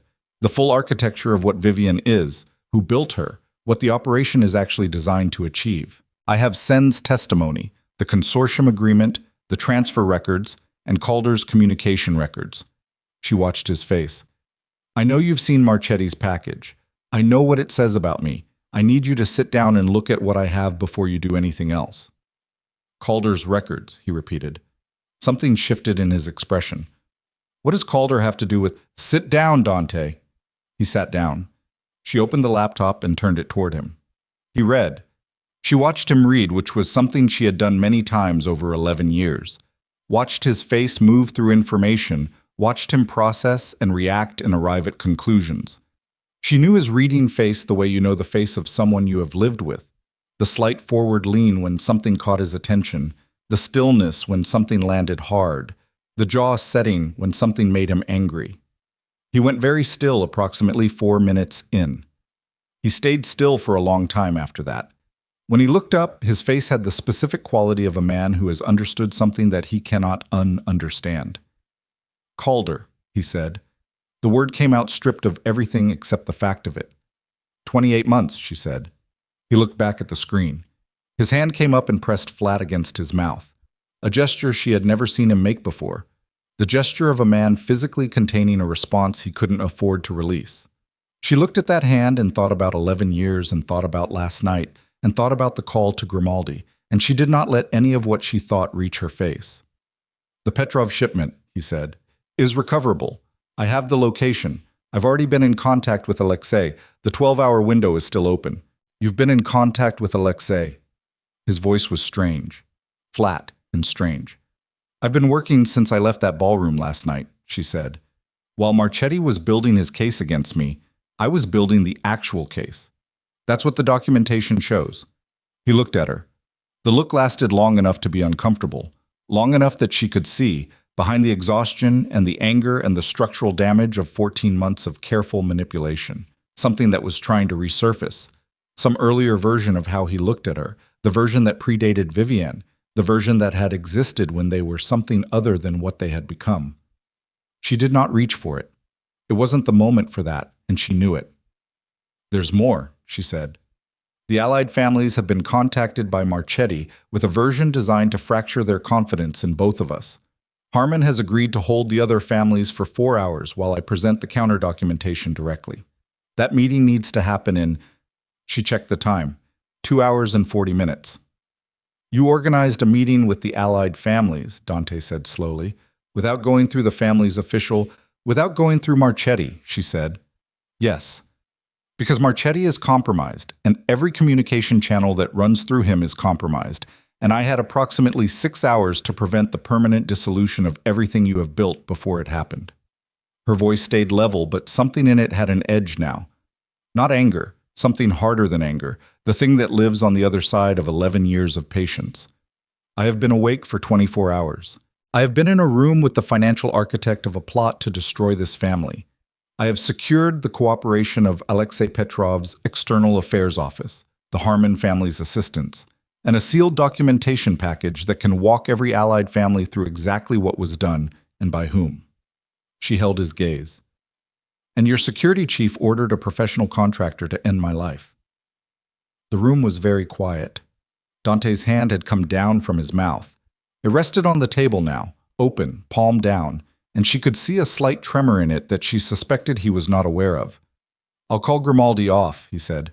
You'll call him off right now, she said. In this room, while I'm present. He reached for his phone. He made the call. Grimaldi picked up on the third ring.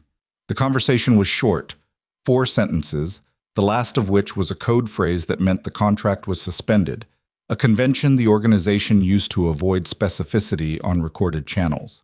Dante said the phrase and ended the call and set the phone on the table between them. She looked at the phone. She thought about what it meant that it had been necessary, that the call had needed to happen, that she had spent 11 years in a marriage where, at the end of a bad enough night, this was a call that could be made about her. She filed it. The meeting, she said, 2 hours and 30 minutes. I need you there. He looked at her with that stripped, hollow look. What do I say to them? Nothing yet, she said. I'll do the talking. When I'm done, you'll know what to say. She stood up, closed the laptop. And Dante, Vivienne. His face tightened. She's still in the estate, Seraphine said. I know. She cannot leave before the meeting. A pause. I'll handle it. Make sure you do. She walked toward the door. Seraphine. She stopped. Did not turn immediately. Let the moment exist for one beat. Then she turned. He was looking at her from across the intelligence room with his hands on the table and his face carrying everything the night had cost him.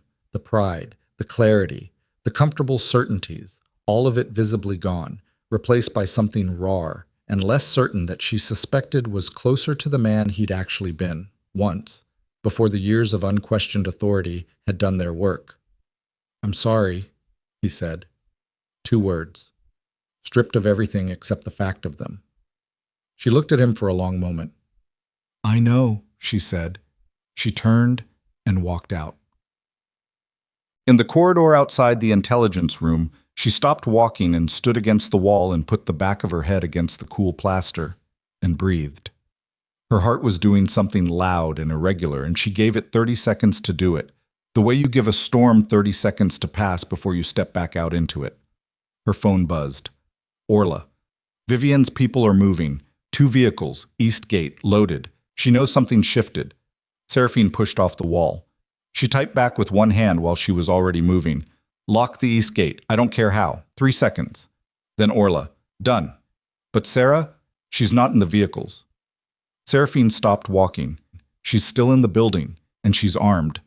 The corridor around her was empty and quiet, and the estate's ventilation continued its low, indifferent hum. And somewhere in the building, a woman who had spent 18 months engineering Seraphine's destruction had just understood that the architecture was coming down and had made the choice that certain kinds of people make when they understand that, not to run, because running was already closed, but to move toward the one variable that, if removed, might still salvage something from the wreckage. Seraphine's hand on the phone was steady. She typed to Cass, who was somewhere in the building, "Find her, now." Then she put the phone in her pocket and started moving toward Dante's office, because that was where Vivian would go.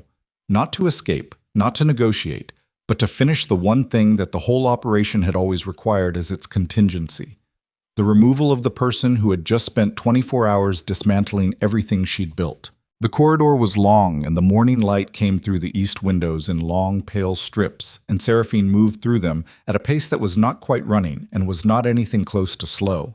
And the sound of her own footsteps on the stone floor and the sound of her own breathing were the only sounds in the world until she turned the corner toward Dante's office and heard, from behind the closed door at the end of the hall, the sound of a voice she recognized, cold and precise, and carrying the specific register of someone who has stopped pretending, say Dante's name like it was something she intended to end.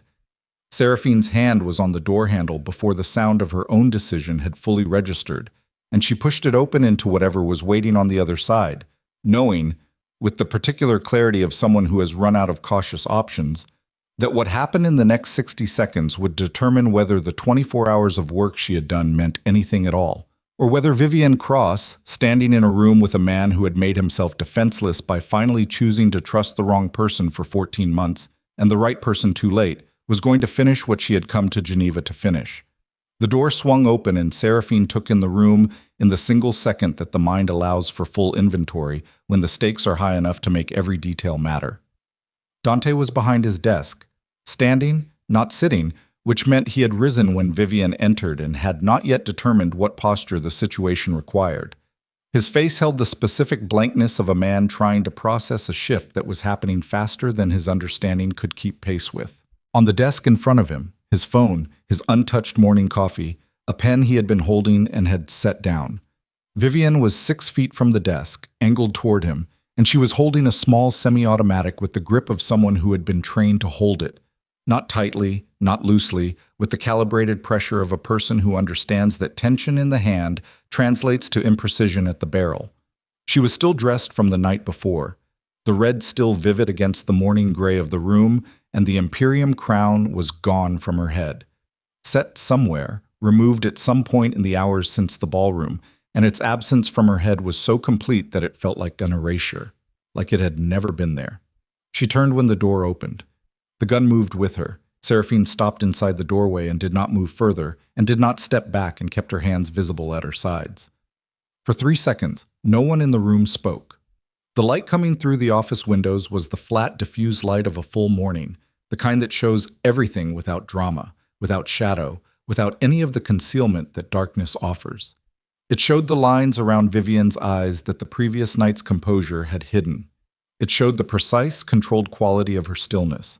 The stillness of a person who has made a decision and is on the near side of it, where everything is still technically reversible, but the mind has already passed through the gate. You should have stayed out of this building, Vivian said. Her voice was different. All the warmth was gone.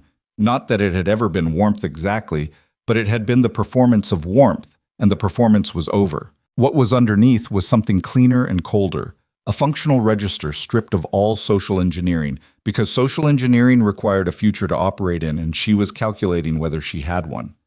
Put it down, Vivian, Seraphine said. I don't think so. The gun was steady. You've been very busy. I can see that. The documentation you've assembled, the family contacts, Harmon, Alexei, very thorough. A slight tilt of her head, something that in a different context might have been acknowledgement. You're better than they told me you were. Who told you? Calder's assessments. The name landed in the room with its full weight. He was thorough, too. But he consistently underestimated your network resilience, kept assessing it as dependent on the Vescari infrastructure. He was wrong about that. Seraphine absorbed this without letting it show. Calder's assessments. His briefings to the consortium had included specific evaluations of her capabilities, her networks, her likely responses to various scenarios. She had understood this intellectually from the records. Hearing it said aloud in this room, by this woman, was a different kind of understanding. You built a very impressive operation, Seraphine said. Her voice was level, conversational, the tone of someone in a discussion rather than at gunpoint. And she was doing this deliberately because she had learned a long time ago that the most dangerous moment with the person holding a weapon is the moment they stop feeling heard. 18 months. The training, the placement, the approach to Dante. The timing of the summit, the Petrov shipment, Marchetti. It was genuinely well constructed. Something in Vivian's expression shifted, not softening, something more complicated than that. The particular response of someone who has been very good at something and has rarely had it acknowledged. It would have worked, Vivian said, if you'd reacted the way anyone would have reacted. You were supposed to move against him. After the summit, you were supposed to... Any normal person would have... I know, Seraphine said. I almost did. A pause. What stopped you? Vivian said, and the question carried something genuine in it, underneath everything else. The real curiosity of someone who had built a model of human behavior and was trying to identify where the model had failed. I didn't want to be the thing that destroyed what I'd built, Seraphine said, even if he was. The room held that for a moment. Then Dante moved. He didn't move toward Vivian. He moved to the side of the desk, a single step, deliberate, putting himself at an angle that changed the geometry of the room, and his voice when he spoke was very quiet and very direct. It's over, Vivian. She turned the gun toward him. The movement was fast and clean, and Seraphine's chest compressed. Don't, Seraphine said sharply. Vivian's eyes went back to her. The gun stayed on Dante. The consortium is gone, Seraphine said. She kept her voice even and her eyes on Vivian's face, and every part of her attention on the specific calculation she could see happening behind those eyes. Sen gave me the full authorization chain this morning. The documentation is already in Harmon's hands, and Harmon has shared it with Alexei and Delacroix and Stavros. By the time you leave this room, every family that was supposed to fracture has seen the real picture. She paused. There is no network left to hand over. The takeover is finished. Vivian's jaw tightened. The exit you have, Seraphine continued, is the one where you put that down and walk out of this building before the estate security. Your estate security, Vivian said, and something cracked in her voice, not much, a hairline fracture, has been under Marchetti's direction. And Marchetti is in a room on the ground floor being held by two men who work for me, not for the organization, Seraphine said, since 6:40 this morning. Silence. Vivian looked at her. For the first time since Seraphine had entered the room, the gun dipped slightly.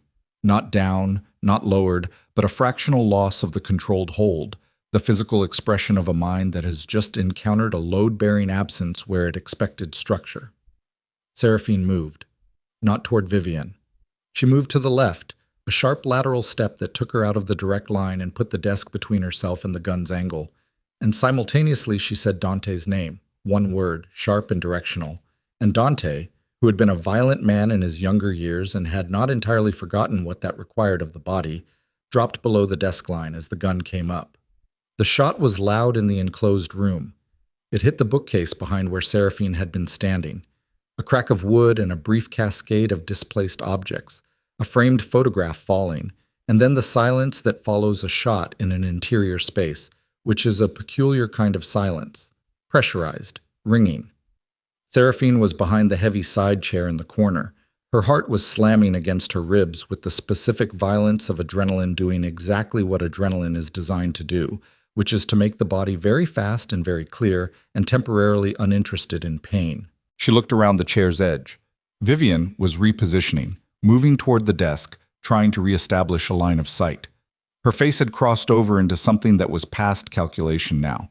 The expression of a person who has fired a weapon in a room and is now in a different category of situation than the one they entered. The office door behind Seraphine came open. Cass came through it at a speed that suggested he had been on the other side of it for at least 30 seconds, waiting for precisely this kind of opening. And what happened next lasted approximately 4 seconds and involved a level of controlled physical efficiency that Seraphine had known Cass possessed, but had rarely seen deployed in an enclosed space at close range. The gun hit the floor. Vivian hit the floor a half-second after it, contained rather than harmed. Cass's methods when the instruction was non-lethal were as precise as everything else about him. And the room went from the compressed silence of aftermath back into something that had air in it. Seraphine came out from behind the chair.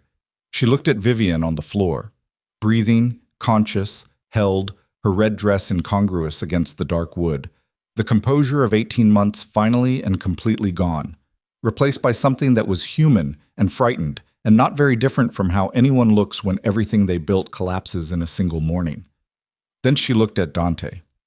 He was standing up from behind the desk, one hand braced on its surface, and he was looking at Vivian with an expression that was going to take him a long time to fully understand.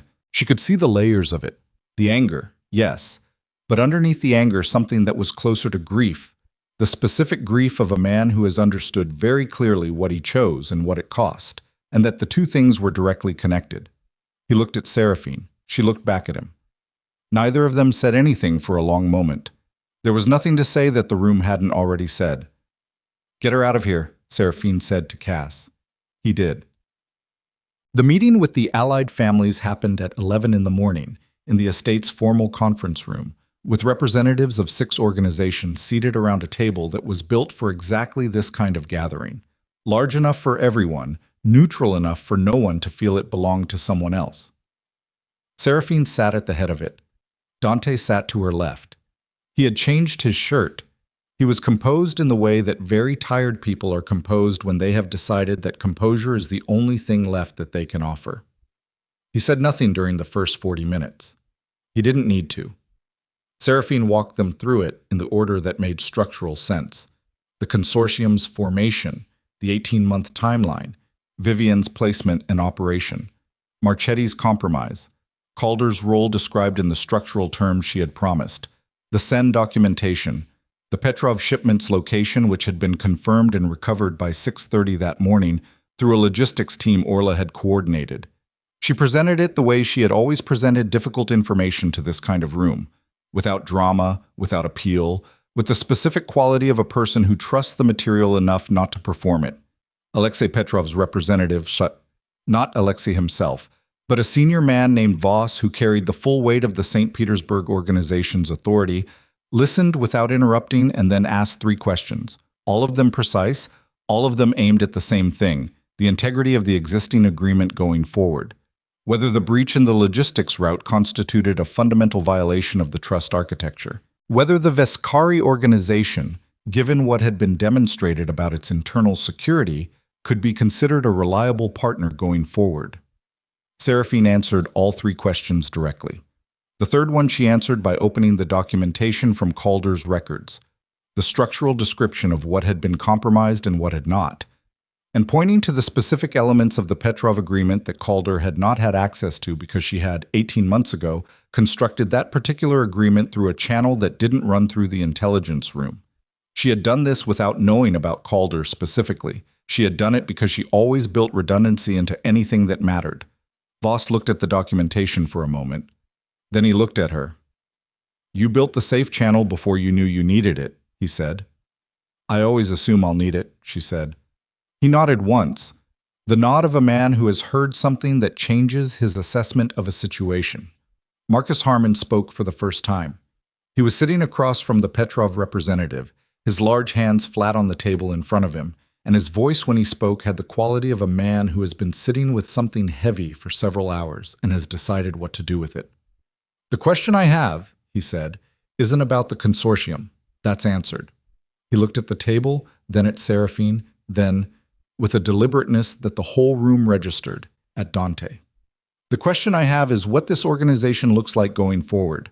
Because what we've seen in the last 12 hours is a security architecture that was compromised at the senior level, an external operation that was able to run for 18 months inside the Vescari network, and a public demonstration at the summit last night that," he paused, choosing the word carefully, "raised questions about the stability of the leadership structure." The room was very quiet. Dante's hands on the table in front of him did not move. "Those are fair questions," Seraphine said, "and they deserve direct answers." She looked at Dante. This was the moment she had not been able to fully plan for, because it depended on him, on what he chose, in this room, with these people watching, when the weight of the previous 24 hours and the weight of the previous 14 months and the weight of 11 years all converged into a single point of decision. She had told him, in the intelligence room, "When I'm done, you'll know what to say."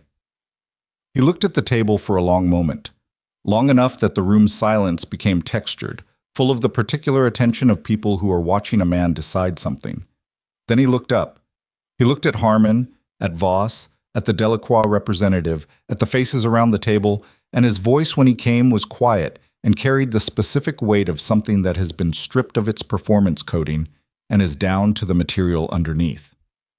"What happened last night was my failure," he said. "Not a failure of this organization. Not a failure of the network or the alliances or the agreements. My failure. I was manipulated because I wanted to be. Because the manipulation told me what I wanted to hear about myself, and I let it." A pause. "The woman who built every alliance in this room, who negotiated every agreement that has kept this network intact for 11 years, who spent the last 24 hours dismantling a conspiracy I was too compromised to see, I publicly humiliated her in front of every person who matters in this world, on the basis of 14 months of being told what a small part of me already wanted to believe." He looked at Seraphine. "That isn't something I can ask forgiveness for in a room. It's something I have to answer for over time, and I understand that." He looked back at the table. "What I can tell you right now is that my role in the leadership of this organization, going forward, should reflect what last night demonstrated about my judgment. And I'm prepared to let that determination be made by the people in this room rather than by me." The silence after this was different from the silence before it. It was the silence of several very experienced people recalibrating simultaneously.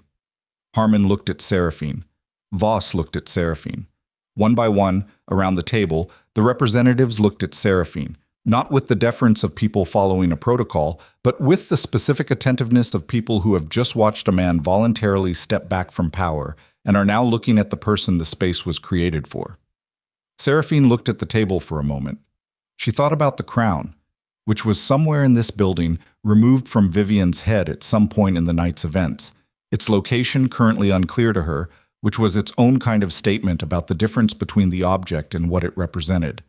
She thought about what she wanted to say and what was actually true, and whether those two things were the same. "The network doesn't need a new hierarchy," she said finally. "It needs a different structure." She looked at Harmon, then Voss, then the others. Every alliance in this room exists because at some point, someone decided that the alternative to agreement was a cost none of them could afford. That's not loyalty. That's arithmetic. She paused. "I want to propose something that's never been done. A council, not advisory, not subordinate to a single boss, but genuinely distributed. Each family maintains its own operations. Major decisions that affect the network, territory, logistics corridors, external threats, require consensus. No single organization has veto power, including this one." The room held this. "That's a significant structural change," Harmon said carefully. "Yes," Seraphine said. "It is. It's also the reason the consortium's plan worked as far as it did, because the current structure has a single point of failure. Remove the person holding the alliances together, and the alliances dissolve. A council structure distributes that load. She let that land. It also means that what happened last night, one man's decision affecting the stability of the entire network, cannot happen the same way again. Boss was quiet for a long moment. Then he said, "The St. Petersburg organization would consider this proposal."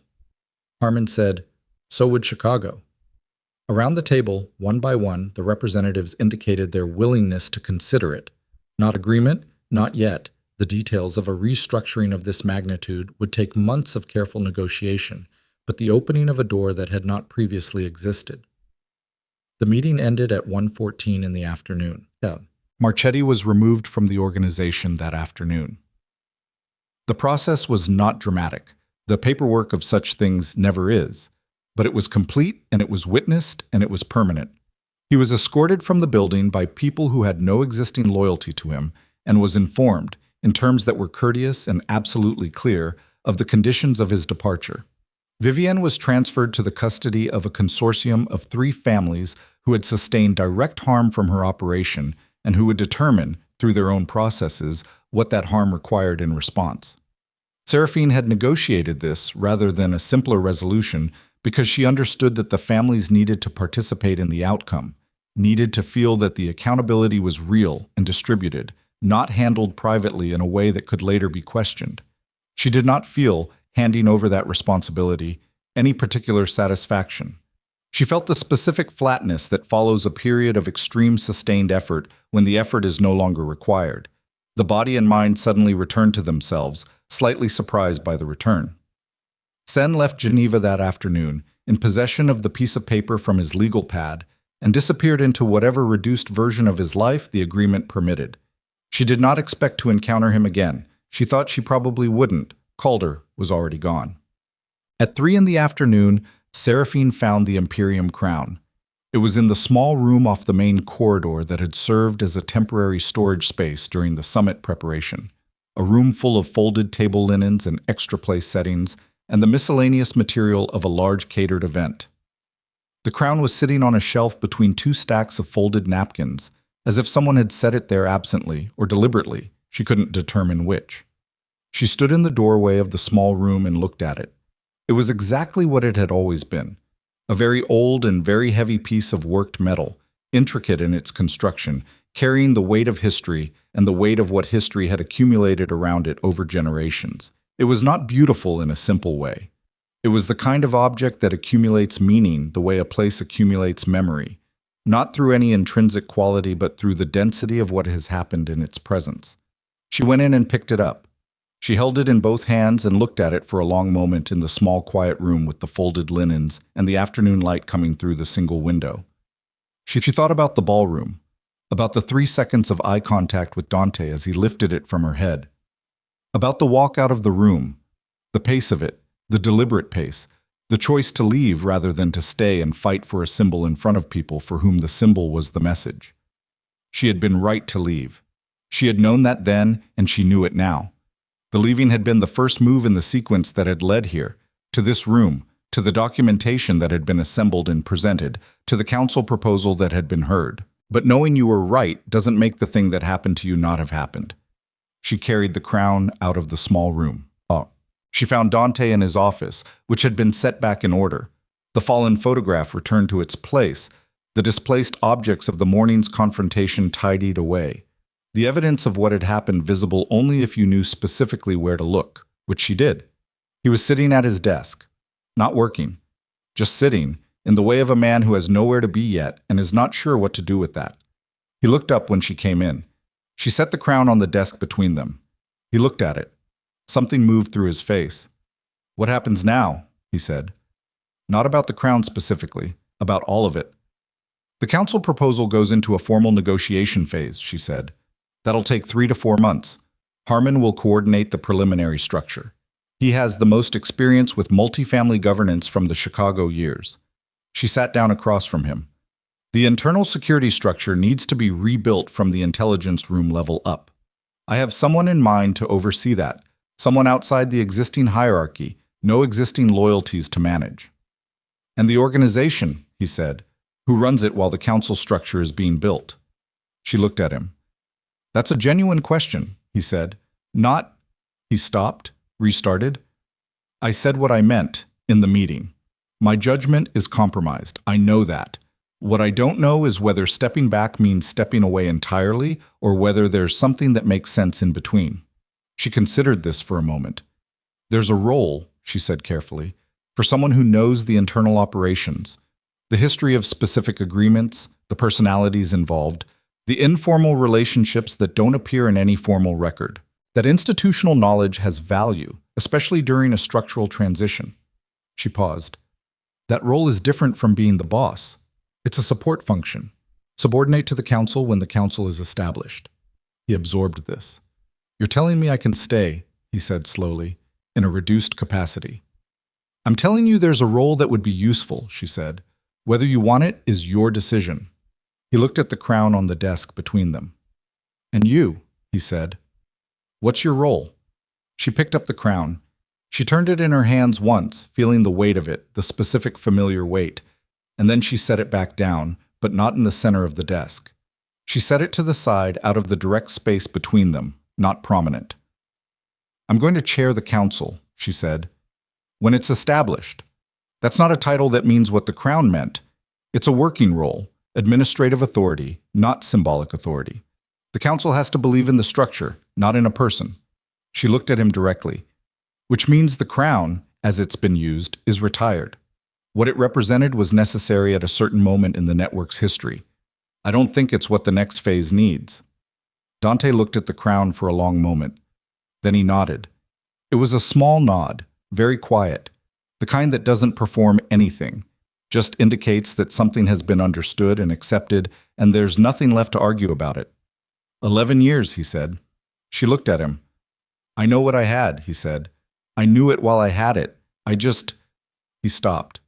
The sentence had a shape he couldn't complete, the shape of all the things men know and don't act on and spend the rest of their lives understanding too late. I just stopped seeing it. She held his gaze.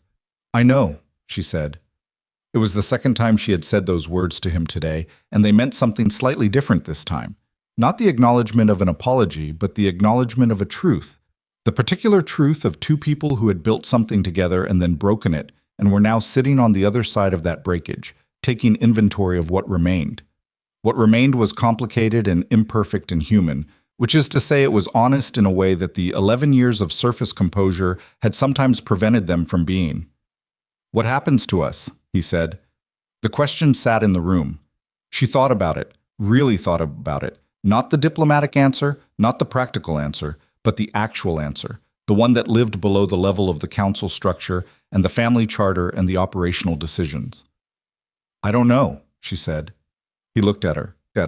That's the most honest thing I've heard in a long time, he said. I know, she said.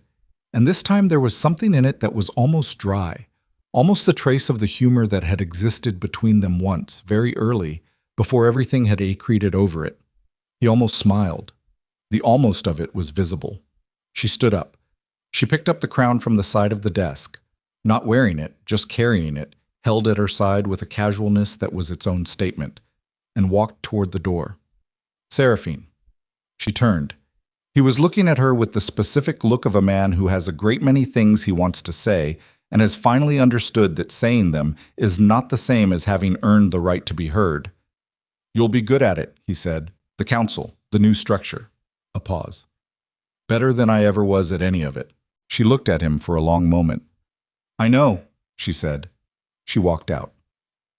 The evening came in slowly over Geneva, the lake catching the last of the light and holding it longer than the sky did, a strip of pale gold at the water's edge, while everything else went gray. Seraphine stood at the window of the room she had used as a working space during the day, a guest room in the estate's east wing that was plain and functional and had no weight of history attached to it, which was why she had chosen it. She had been here since 5 o'clock, working through the first structural notes for the council proposal, pulling together the framework that would go to Harmon and Voss and the others as the basis for formal negotiation. The work was not dramatic. It was the work of governance, practical, detailed, requiring a different kind of attention than the crisis of the previous 24 hours. A slower and more patient engagement with the question of how things should be structured so that what had just happened could not happen the same way again. She had been doing this kind of work, she realized, for 11 years. Quietly. Without a title for it. Now there would be a title, not a crown, a chair, a function. The difference between those two things was the difference between authority that required constant performance and authority that derived from the work itself. And she understood, sitting with the council notes in the evening quiet of the room, that the second kind was the only kind she had ever actually wanted. Orla knocked at 7. She came in with coffee and sat across from Seraphine at the small table, and for a few minutes neither of them said anything. They were both very tired. The tiredness had a texture at this point, dense and specific, the tiredness of 26 hours of sustained high-stakes work. And it was not unpleasant exactly. It was the tiredness that belongs to something finished rather than something abandoned. Calder's gone, Orla said. He crossed into France at 1400, 1 bag. Good. His sealed record. Orla looked at her. You meant that. I meant it. Orla was quiet for a moment. Some people would say that's too generous. Some people, Seraphine said, have never had to build something from the ground up that they actually needed to last. She picked up her coffee. Calder's value was the information he gave me access to and the clean exit from the situation his departure created. Prosecuting him inside the family structure would have consumed 3 weeks of attention and organizational energy that the transition can't afford, and created a martyr narrative that Marchetti's people could have used. She paused. The sealed record is a leash, not a pardon. He knows I have it. He'll spend the rest of his career knowing I have it. Orla absorbed this. You learned that from him in a way, she said, from watching how the consortium used leverage. Seraphine looked at her. I learned it long before that, she said. I just haven't always had occasion to use it this directly. Orla nodded. She wrapped her hands around her own coffee cup. The council proposal. The families will push back on the consensus requirement for major decisions. They'll want carve-outs for unilateral action in certain categories. Let them push back. The carve-out categories they propose will tell us exactly where their actual concerns are, which is more useful than the proposal itself. Seraphine turned back to her notes. We'll negotiate from their pushback rather than our opening position. It'll take longer, but the result will hold because they'll feel they shaped it. Orla was quiet for a moment. Then she said very simply, You're going to be good at this. Seraphine looked up. Orla was looking at her with the expression of someone who has known a person for a long time and has seen something in them that was always there but is now, finally, fully visible. I know, Seraphine said. And this time when she said it, the words carried something different from all the other times she had said them today. Not acknowledgement, not the receiving of someone else's statement, but the simple, complete, undefended recognition of a truth she had always known about herself and was only now, at the end of the longest night and day of her life, fully prepared to say out loud without anything softening it. She turned back to the council notes. Outside, the last light left the lake and Geneva settled into its ordinary nighttime self, lit and alive and entirely indifferent to the events of the past 24 hours, as cities always are, as they always will be. The world did not mark the moments that changed things for individuals inside it. It simply continued, its lights on, its water moving, its ordinary machinery running. Inside the room, Seraphine worked. The crown sat on the edge of the table beside her notes, not worn, not displayed, not centered in the frame of anything. Just present, just an object, old and heavy and no longer required to carry what it had once been made to carry. She did not look at it. She did not need